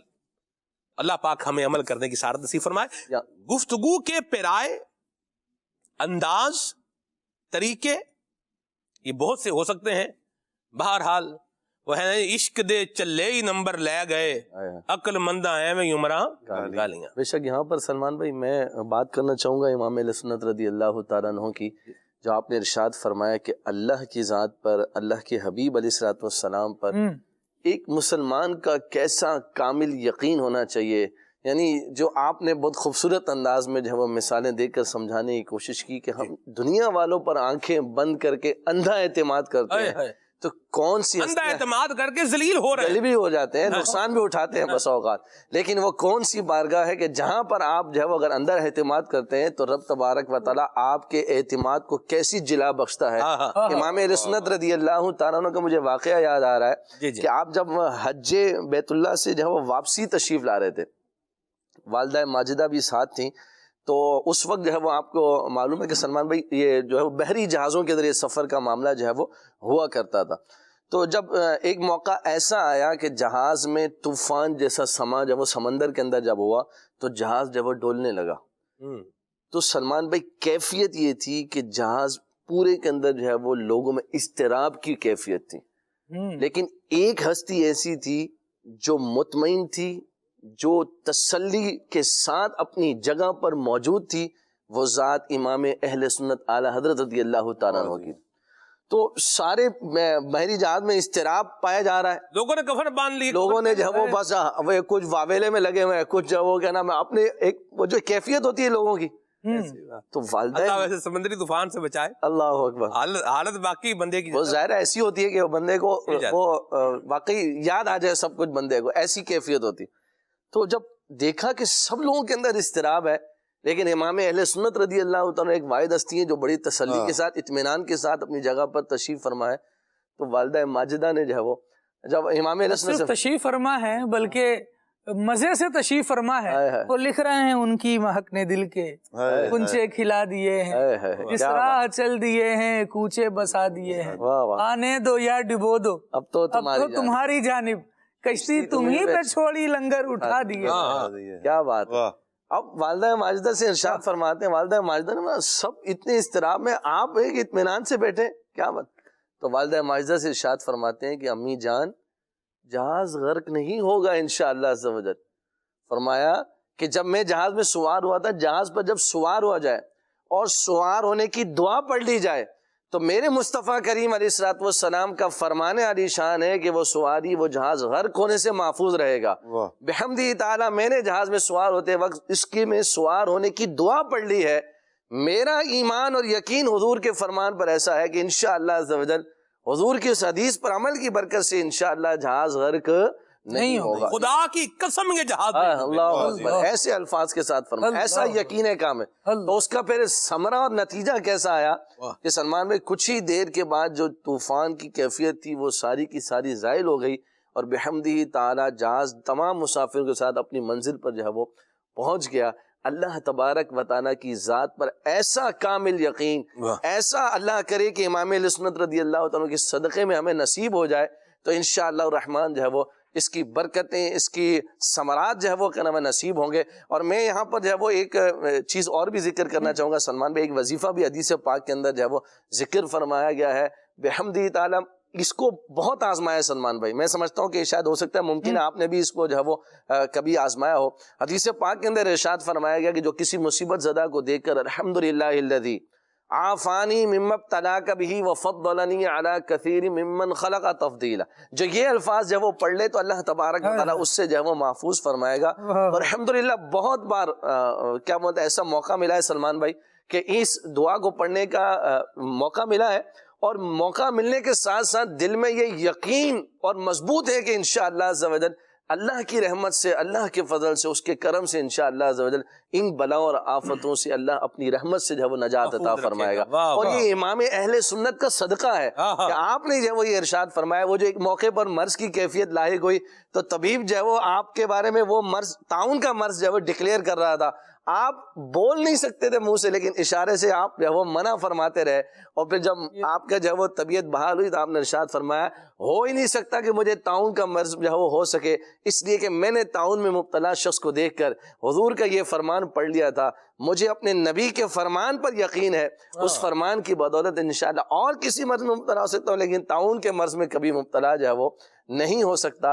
یہ عظمت اور شان امام اہل سنت رضی اللہ تعالیٰ کی سیرت میں بڑی نمایاں، اور بزرگان دین کی زندگی کا حصہ جو ہے وہ اللہ کی ذات پر، اس کے رسول کے فرامین پر جو ہے وہ کامل بھروسہ اور یقین ہے۔ اللہ اس کا ذرا ہمیں نصیب فرمائے، ہماری یہ بے سکونیاں، ٹینشنیں، بلائیں، مصیبتیں، آفتیں ٹل سکتی ہیں، اللہ رسول کے فرامین پر یقین اور ان پر کامل بھروسہ ہو جائے تو زندگی اور جینا ہمارے لیے آسان ہو سکتا ہے۔ یہاں پر سلمان بھائی میں عرض کروں گا، جس طرح ماشاءاللہ ایاز بھی فرما رہے ہیں، بڑے ہی آسان انداز میں ارشاد فرما رہے ہیں کہ اللہ تبارک و تعالیٰ پر توکل، یقیناً مشکل کبھی بھی آ سکتی ہے، پریشانی آ سکتی ہے، کوئی غم کی کیفیت آ سکتی ہے، بندہ کبھی خوف زدہ ہو سکتا ہے، تو اس صورت میں کیا کرنا چاہیے؟ اس وقت ہمیں ایک ورد کر لینا چاہیے، حسبنا اللہ و نعم الوکیل۔ نبی پاک صلی اللہ علیہ وسلم کی ایک حدیث ہے، حضرت ابو ہریرہ رضی اللہ تعالیٰ عنہ سے روایت ہے، نبی پاک علیہ الصلوۃ والسلام نے ارشاد فرمایا، جب تم کسی مصیبت میں گرفتار ہو جاؤ، جب تم کسی مصیبت میں گرفتار ہو جاؤ تو یہ پڑھ لیا کرو، حسبنا اللہ و نعم الوکیل۔ اب یہ پڑھیں گے تو اللہ نے چاہا تو انشاءاللہ یہ مصیبت آپ سے دور ہو جائے گی۔ حضرت عائشہ رضی اللہ تعالیٰ عنہا فرماتی ہیں کہ نبی پاک صلی اللہ علیہ وآلہ وسلم جب بہت زیادہ غمگین ہوتے تو اس وقت نبی پاک علیہ الصلوۃ والسلام اپنے سر مبارک پر اور اپنی داڑھی مبارک پر ہاتھ رکھتے اور لمبا سانس لیتے اور یہ پڑھتے حسبی اللہ و نعم الوکیل، یہ پڑھا کرتے۔ بلکہ ایک یہاں تک فرمایا کہ نبی پاک علیہ الصلوۃ والسلام نے ارشاد فرمایا کہ حسبی اللہ و نعم الوکیل، یہ پڑھنے سے بندہ خوف سے امن میں آ جاتا ہے۔ اللہ لہٰذا ہم یہ اوراد بھی کریں گے تو انشاءاللہ عز و جل ہمارا خوف، ہماری مشکل، ہماری پریشانی بھی دور ہو جائے گی، اور پھر وہی بات ہے اللہ تعالیٰ پر توکل، اللہ تبارک و تعالیٰ پر اعتماد ہمارا پختہ ہونا چاہیے۔ سبحان اللہ۔ لوگ وظائف بتاتے ہیں، مصیبت پریشانی سے نکلنے کا یہ وظیفہ اللہ کے آخری نبی محمد عربی صلی اللہ علیہ وسلم نے بتایا ہے۔ واہ، یہ کیا بات، اسی بات پہ بندہ واری واری جائے، باری باری جائے، اس کا لطف ہی الگ ہے، کیا بات، اس ذوق کے ساتھ پڑھے گا نا، کیا بات، اس ذوق کے ساتھ پڑھے گا کہ یہ وظیفہ بتایا ہوا مصطفیٰ کریم کا ہے، صلی اللہ، تو پھر یہ ذوق بھی بڑھے گا، محبت بھی بڑھے گی، اور تاثیر تو بڑھ کر آئے گی، اور مصیبت اللہ کی رحمت سے، فضل سے بھاگتی ہوئی چلی جائے گی کیا بات، انشاءاللہ۔ بندہ یقین اپنا اور اعتماد، جس طرح قبلہ شاہ صاحب نے فرمایا، یہ بڑھائے۔ بے شک، یہاں پر میں آپ نے وہ کہا نا کہ اس کا لطف ہی بڑا دوبالا ہے، وہ حضور علیہ السلام کی حدیث پاک ہے نا سلمان بھائی، کہ وہ درود پاک پڑھنے والے کے بارے میں ارشاد فرمایا کہ جب درود پڑھتا ہے تو میری قبر پر ایک فرشتہ مقرر ہے جو اس کا اور اس کے والد کا نام میری بارگاہ میں پیش کرتا ہے۔ اب دیکھیں نا، درود پاک تو ہم پڑھتے ہیں، لیکن درود پاک پڑھتے وقت ہم نہ تو اپنا نام لیتے ہیں، نہ ہی اپنے والد کا نام لیتے ہیں، لیکن قربان جائیے بارگاہ رسالت میں جو ہے وہ ہمارا اور ہمارے والد کا نام پیش کیا جا رہا ہے۔ کسی کے تصور میں بھی نہیں ہوگا درود پاک پڑھتے ہوئے، ہم عام طور پر بات کر رہا ہوں کہ جی میں ادھر درود پڑھ رہا ہوں اور میرا نام ادھر میرے اور میرے والد کا نام لیا جا رہا ہے۔ ذرا اس کیفیت کو جما کر کبھی درود پڑھیے گا، لطف نہ آ جائے تو پھر کہیے گا۔ یوں اگر آپ محسوس کریں کہ ادھر میں پڑھ رہا ہوں، ادھر میرا اور میرے ابو جی کا نام لیا جا رہا ہے، تو بتائیے درود کا مزہ نہ آئے گا تو پھر کیا آئے گا؟ وہ لطف کی آپ نے بات کی کہ حضور کا فرمان بھی ہو، پھر ساتھ میں جو ہے نا وظیفہ بھی ہو، تو پھر یوں ہے نا سونے پر سہاگا ہو جائے گا، تو پھر اپنی تاثیر تو اس کی آئے گی انشاءاللہ۔ نام خدا مصطفیٰ کی عطا سے لے رہے ہیں تو پھر مزہ ہی دوبالا ہونا ہے۔ نبی پاک صلی اللہ تعالیٰ علیہ وآلہ وسلم نے اس بات کو سکھا کر گویا اللہ تبارک و تعالیٰ پر توکل کا اور اس کے نام پر اعتماد کرنے کا ایک اور انداز امت کو سکھایا کہ یہ اللہ کا نام ہے، اس پر عمل بھی کرو، یہ اللہ کا کلام ہے، اس پر عمل بھی کرو، اس کو پڑھو، سمجھو، سیکھو، سب کچھ ساتھ ساتھ اس کو پڑھ کر جب دم کرو تو یہ اتنی برکت والا ہے کہ اس کے دم کرنے سے شفا ہو جاتی ہے۔ واقعہ صحابہ کرام علیہم رضوان ایک قبیلے میں گئے نا، تو وہاں جو قبیلے کا سردار تھا اسے بچھو نے ڈنک مار دیا۔ اب وہاں کے لوگوں کے پاس کوئی دوا وغیرہ موجود نہیں تھی، تو ان صحابہ میں سے ایک صحابی رضی اللہ تعالیٰ عنہ نے کہا کہ ہمارے پاس اس کا علاج ہے، اور وہ یہ ہے کہ آپ رضی اللہ تعالیٰ عنہ نے علاج بہرحال فرمایا اور پھر واپس آ گئے. نبی پاک صلی اللہ تعالیٰ علیہ وآلہ وسلم کی بارگاہ میں حاضر ہوئے تو حضور اقدس صلی اللہ تعالیٰ علیہ وآلہ وسلم کے سامنے بتایا کہ یا رسول اللہ صلی اللہ علیہ وسلم ہم وہاں گئے تھے, ایسا ایسا معاملہ ہوا, تو میں نے دم کیا اور بسم اللہ شریف کے ساتھ سورہ فاتحہ پڑھی.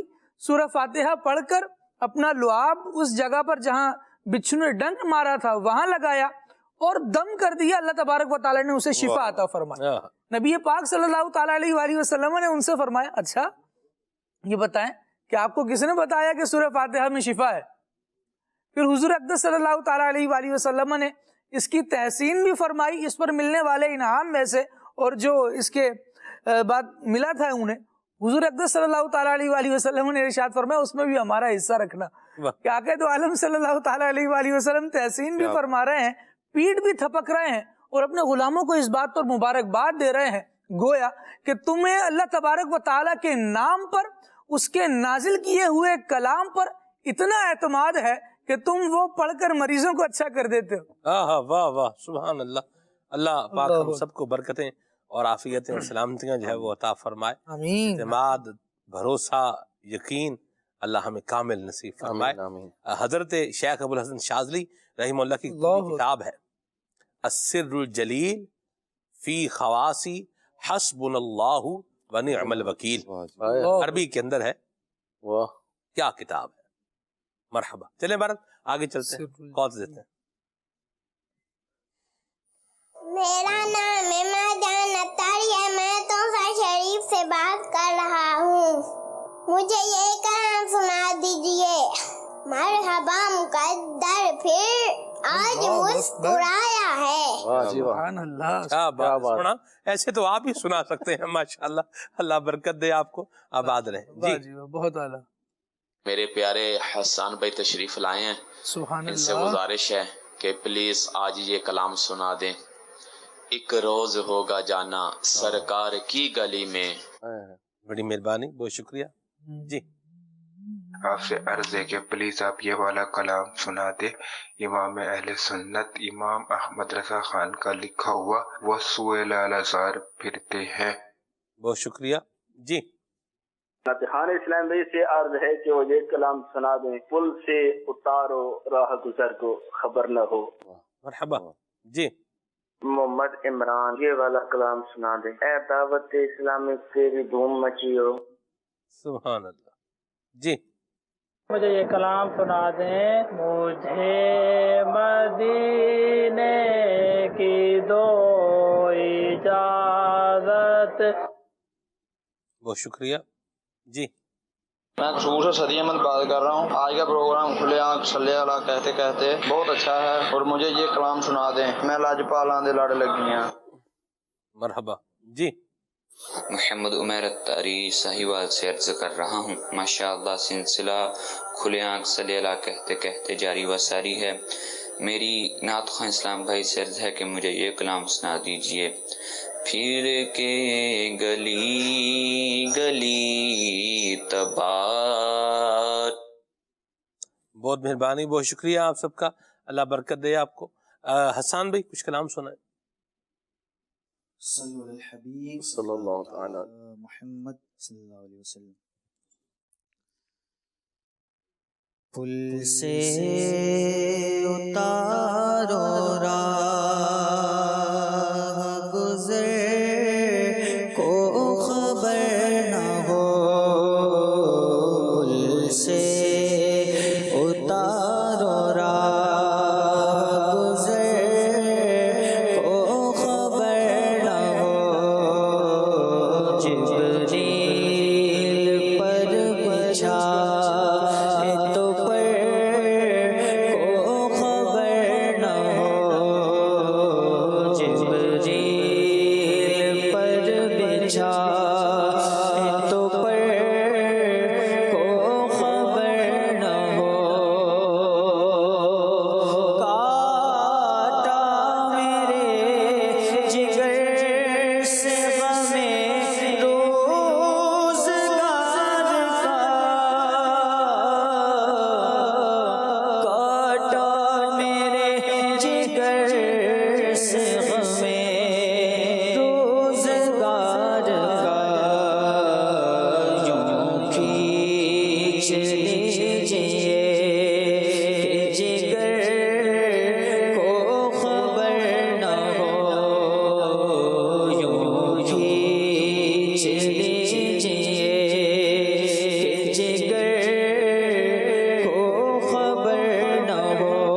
فریاد امتی جو کرے حال زار میں، فریاد امتی جو کرے حال زار میں، ممکن نہیں کہ خیر بشر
سرکار کی گلی میں ہوگا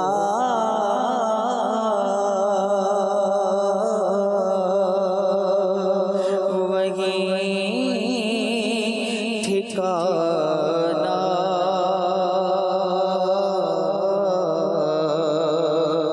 سرکار کی گلی میں آنکھیں تو دیکھنے کو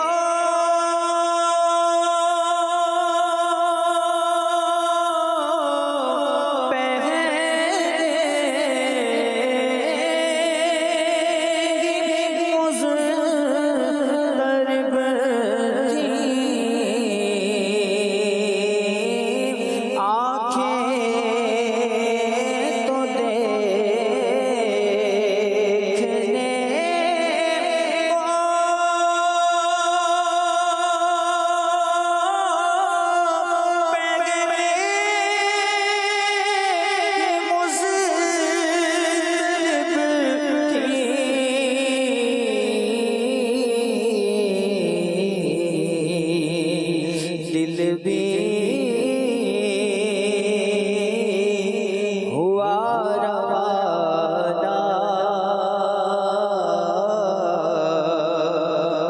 سرکار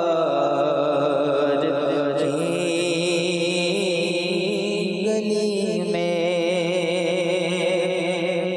گوپاس کچھ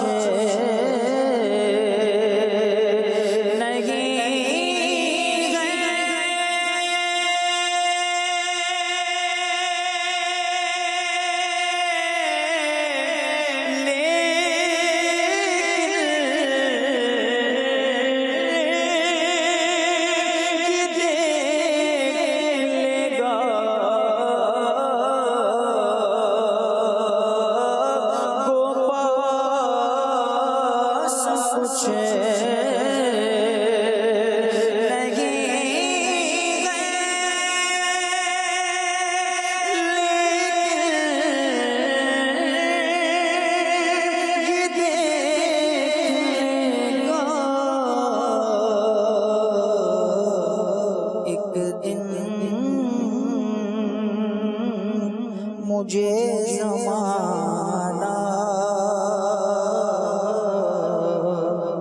سرکار کی گلی میں ایک روز ہوگا جانا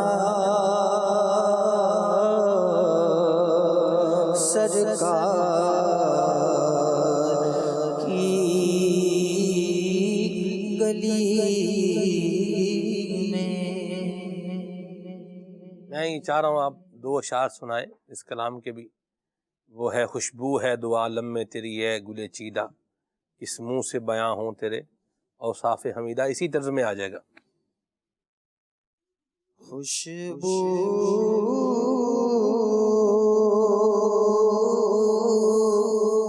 ہے تو عالم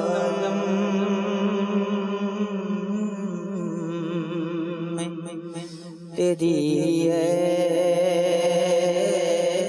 گلے چیدہ،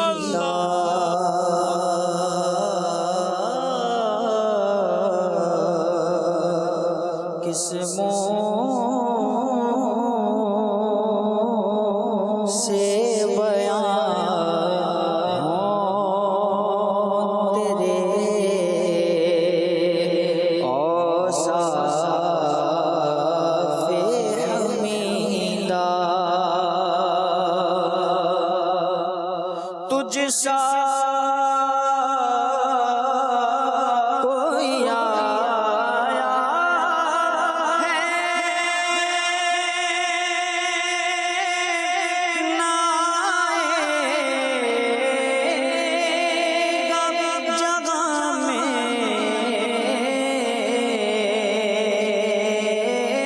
تجھ سا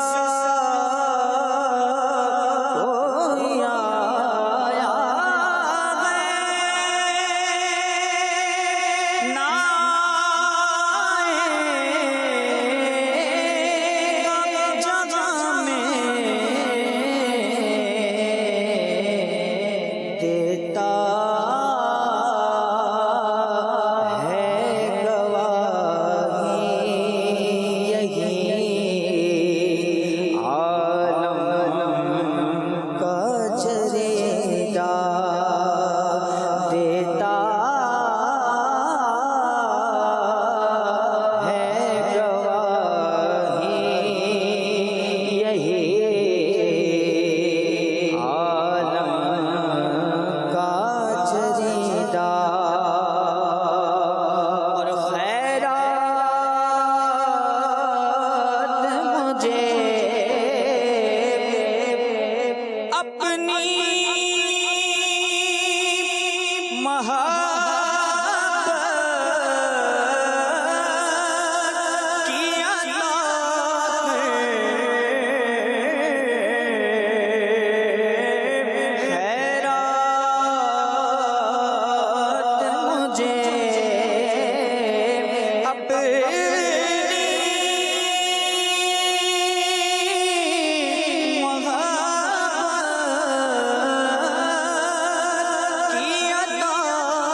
اس کو یوں بھی پڑھا جا سکتا ہے کہ آیا ہوں تیرے در پہ بدامان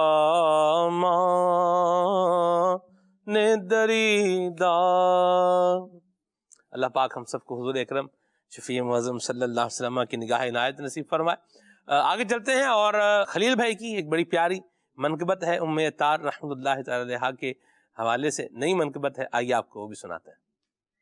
فیض جاری رہے ام عطار کا، فیض جاری رہے ام عطار کا، فیض جاری رہے ام عطار کا، فیض ام عطار ام عطار ام عطار ام عطار ام عطار ام عطار ام عطار ام عطار. یوم پاک آ گیا ام عطار کا، یوم پاک آ گیا ام عطار کا، مولا مرقد دکھا ام عطار کا، مولا مرقد دکھا ام عطار کا. ہوں میں ادنا گدا ام عطار کا، ہوں میں ادنا گدا ام عطار کا. خوش نصیبی میری سگ ہوں عطار کا، خوش نصیبی میری سگ ہوں عطار کا. یوم پاک عطار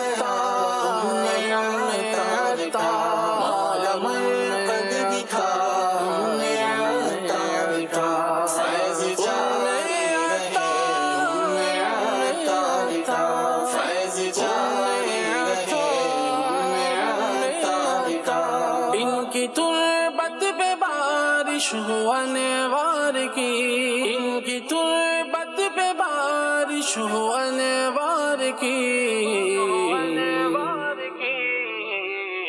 مولا رتبہ بڑھا ام عطار کا، مولا رتبہ بڑھا ام عطار کا. پیارے پاک آ گیا پر میٹھی لگا، پیارے مرقد دکھا پر میٹھی لگا. فیض جاری رہے ام عطار کا، فیض جاری رہے ام عطار کا. جس جگہ پر وصال مبارک ہوا وہ مہکتی تھی یوں جیسے گلزار سا.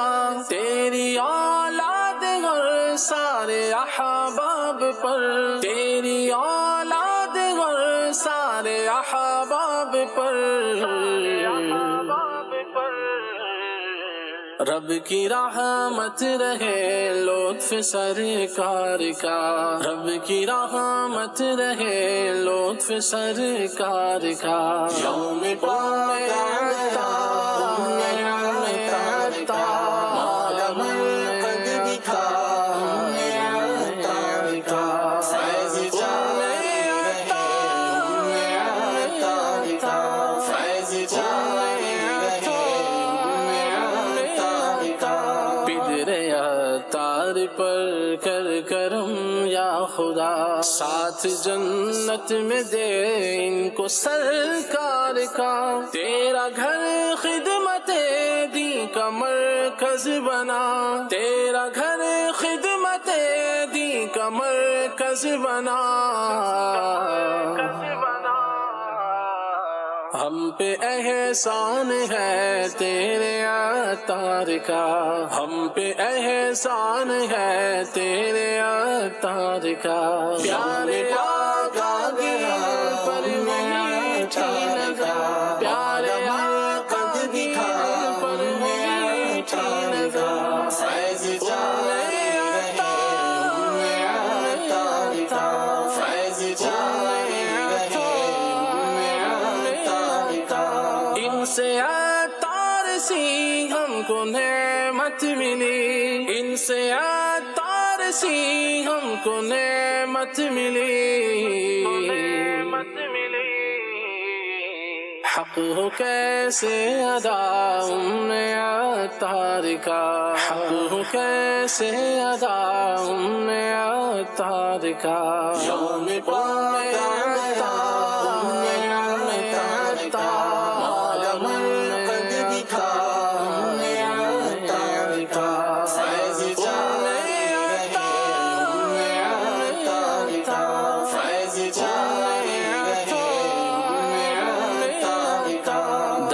حاضر خلیل ایک نگاہ کرم، در پہ حاضر خلیل ایک نگاہ کرم، در پہ حاضر خلیل ایک نگاہ کرم، کام بن جائے گا سنگ عطار کا، کام بن جائے گا سنگ عطار کا، پیارے آقا کے پر میٹھی نظر، پیارے آقا کے پر میٹھی نظر، فیض جائے عطار کا، فیض جائے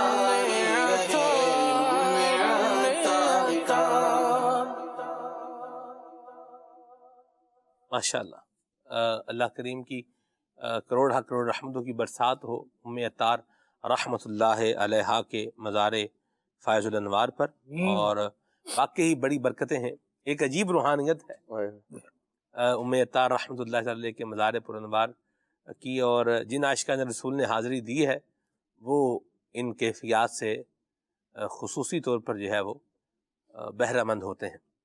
تو آپ بھی مدنی چینل کے ناظرین ایصال ثواب بھی کریں امیر سنت کی والدہ ماجدہ کے لیے، اور اللہ کریم امیر سنت کی امی جان کے صدقہ ہم سب کے ماں باپ پر اپنی خاص رحمت کی نظر فرمائے، آمین آمین بجاہ النبی الامین علیہ وعلا آلہ الصلوات والتسلیم۔ اعتماد کس پر، یہ ہمارے پروگرام کا آج عنوان رہا، اور ہم نے بڑی ہی بنیادی، بڑی ہی ضروری، بڑی ہی اہم اور بہت ہی اللہ تبارک و تعالیٰ کے فضل سے کرم سے اہم ترین گفتگو کی اس عنوان پر کہ ہمیں اللہ کریم پر بھروسہ مضبوط کرنا ہے تو صحیح، لیکن اس کو کیا کرنا ہے، مضبوط کرنا ہے، ٹھیک ہے۔ اور اس کے علاوہ جو دنیا میں اللہ تبارک و تعالیٰ نے جو رشتے بنائے ہیں، ان رشتوں پر بھی کیا کرنا ہے، اعتماد آپس میں کرنا ہے۔ ایاز بھائی کیا فرمائیے گا سلمان؟ بالکل سلمان بھائی، رشتوں پر اعتماد جو ہے وہ یہ بھی بنیادی طور پر ضروری ہے، اور رشتے کون سے کہ جن پر اعتماد جو ہے وہ ضروری ہے، اس بات کو سمجھنا جو ہے وہ، یہ میں سمجھتا ہوں مدنی چینل کے ناظرین اس کو اگر ہم غور کر لیں کہ رشتے وہ جن پر اعتماد ضروری ہے کہ جو اللہ رسول نے رشتے بنائے ہیں، جو اللہ تبارک و تعالیٰ اور اس کے حبیب علیہ الصلوۃ والسلام نے ہمارے لیے رشتے بنائے ہیں، ان پر اعتماد جو ہے وہ ضروری ہے۔ مثلا جیسے میاں بیوی کا رشتہ ہے، بہن بھائیوں کا رشتہ ہے، والدین کا رشتہ ہے، رشتہ دار دیگر جو ہمارے خاندان کے رشتہ دار ہوتے ہیں، اسی طرح پڑوس ہے جو ہے وہ کیا نام ہے، تو وہ رشتہ دار کے جن کے اللہ تبارک و تعالیٰ نے جنہیں رشتہ بنایا ہے، جن کے ساتھ تعلق پیدا کیا ہے، تو ان پر اعتماد جو ہے وہ کرنا یہ ضروری ہے۔ اور آج کل جو ہمارے ماحول کے اندر، ہمارے معاشرے کے اندر جو منہ بھولے رشتوں کا ایک رواج چل پڑا ہے، اور ان پر جو اعتماد کی ایک صورتحال پیدا ہو چکی ہے، اور اس کے زیادہ اعتماد ان پر، جی، اور بھیانک نتائج بھی اس کے جو سامنے آتے ہیں الامان والحفیظ، تو یہ بہت سمجھنے کی بات ہے کہ کن رشتوں پر اعتماد ضروری ہے۔ تو جو ہمارے حقیقی رشتے ہیں ان کو چھوڑ کر ہم بس اوقات دوسرے منہ بولے رشتوں کے اوپر جو ہے وہ ان سے زیادہ اعتماد کر رہے ہوتے ہیں ہم، تو اس بات کو سمجھنا ضروری ہے کہ ان رشتوں پر اعتماد چاہیے جو اللہ رسول نے ہمارے رشتے بنائے ہیں، جو ہمارے حقیقی توجہ کے مستحق ہیں، حقیقی اعتماد کے مستحق ہیں، ان رشتوں پر توجہ کی، کیونکہ اگر ان رشتوں کے اندر سلمان بھائی اعتماد کی فضا قائم نہ ہونا تو زندگی خوشگوار نہیں گزر سکتی۔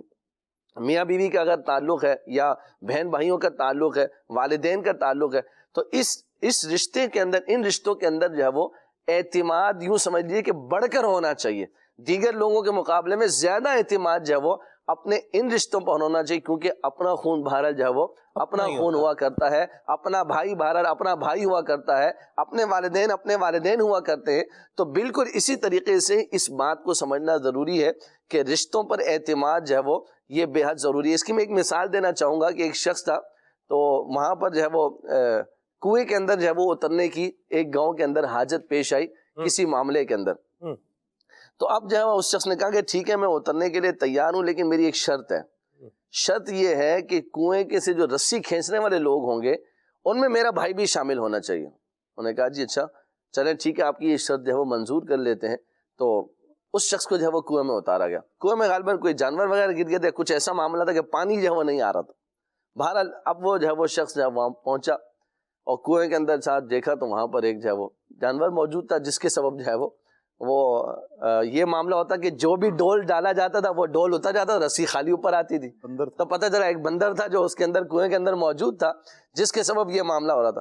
تو اس شخص نے بندر کو لیا اور جناب جو ہے وہ کھینچو بھائی رسی، اس کو اپنے کندھے پر سوار کیا بندر کو، اور جناب اب اوپر کی جانب جو ہے وہ اسے کھینچا جا رہا ہے، اور کھینچنے والوں میں اس کا بھائی بھی شامل ہے. اب جب جو وہ قریب آتا گیا اوپر کی طرف آیا تو وہ کم نظر آیا، بندر زیادہ نظر آیا. جب لوگوں نے وہ دیکھا ایک ہیولا سا جو ہے وہ، ہاں تو عجیب سا جو ہے وہ ایک کیفیت، اور خوف کے مارے سارے لوگ رسی چھوڑ کے بھاگے. لیکن جو اس کا بھائی تھا نا وہ رسی چھوڑ کر نہ بھاگا، اور وہ اپنے آخری سانس تک کوشش کرتا رہا، صحیح کرتا رہا. بالآخر جو ہے وہ جب وہ باہر آیا تو پتہ چلا جناب وہ کوئی بھیانک چیز نہیں بلکہ ایک بندر تھا، اور اس کا بھائی بھی ساتھ میں موجود تھا. تو اب لوگوں پر حقیقت حال کھلی کہ اس شخص نے یہ ڈیمانڈ اور یہ شرط کیوں رکھی تھی کہ کھینچنے والوں میں میرا بھائی ہونا چاہیے، اس لیے کہ بھائی جو ہے وہ بھائی ہوتا ہے، خون اپنا خون ہوتا ہے. جب سارے چھوڑ جاتے ہیں تو اپنا جو ہے وہ نہیں چھوڑتا. تو یہ رشتوں پر اعتماد، رشتوں پر ٹرسٹ یہ بے حد ضروری ہے، اور اپنے رشتوں پر جو ہے وہ دیگر کے مقابلے میں اعتماد جو ہے وہ یہ بے حد ضروری ہے. یہاں میں ایک امام اہل سنت رضی اللہ تعالیٰ کی سیرت سے بھی جو ہے وہ میں مثال دینا چاہوں گا سلمان بھائی.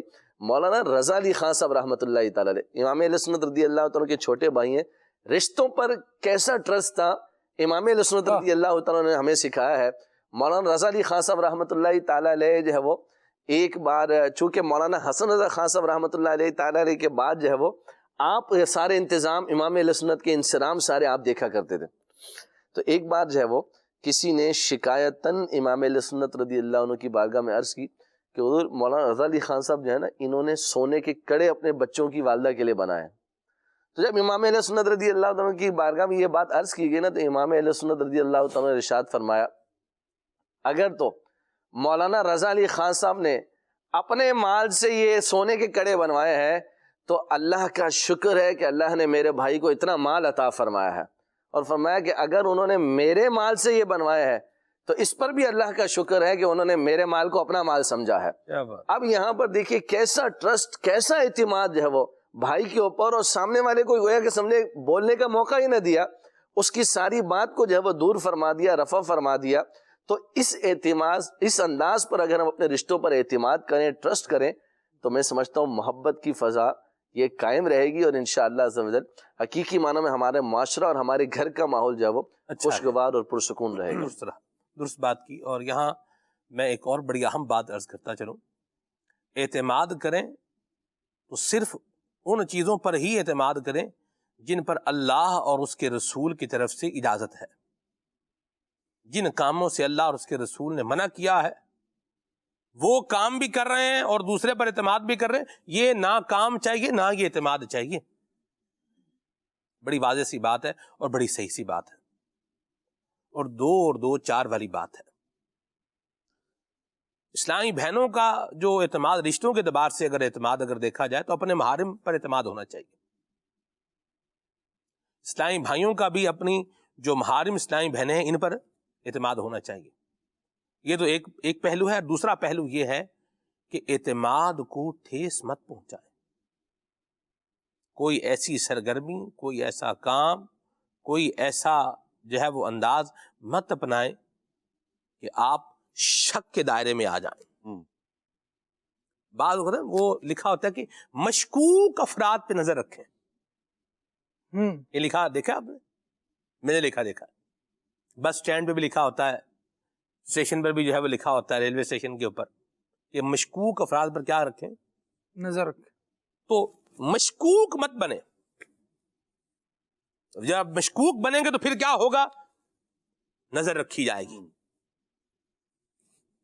اور کسی بھی مشکوک، وہ لکھا ہوتا ہے اس میں، کسی بھی مشکوک حرکت کی اطلاع فوراً اس نمبر پر دیں. تھانے کا نیچے نمبر لکھا ہوتا ہے، دہشت گردی کے اعتبار سے اگر کوئی ہے تو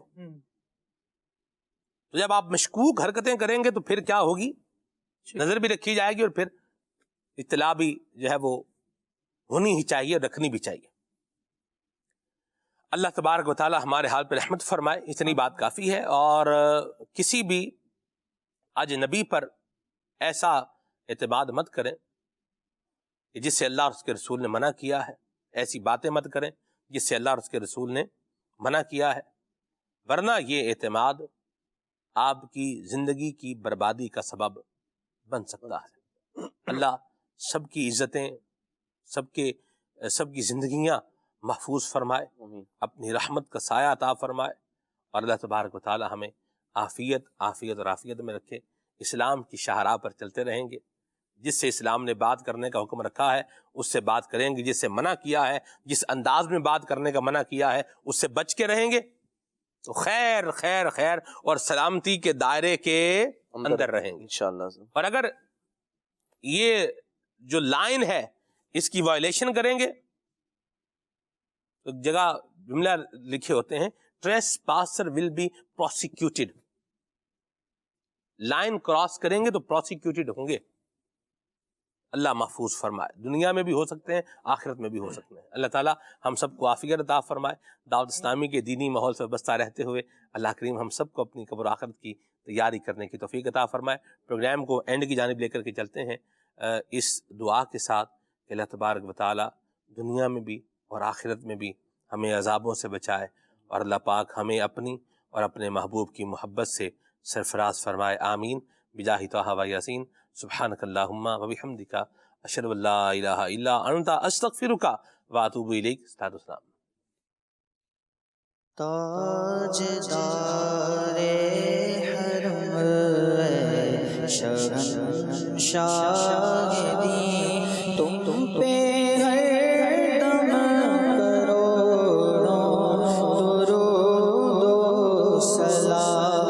تم پہ ہر دم کروڑوں درود و سلام. ہونے گاہ کرم ہم سلطان دی تم پہ ہر دم کروڑوں درود و سلام. تم پہ ہر دم کروڑوں درود و سلام. کوئی حسن عمل پاس میرے نہیں،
رسول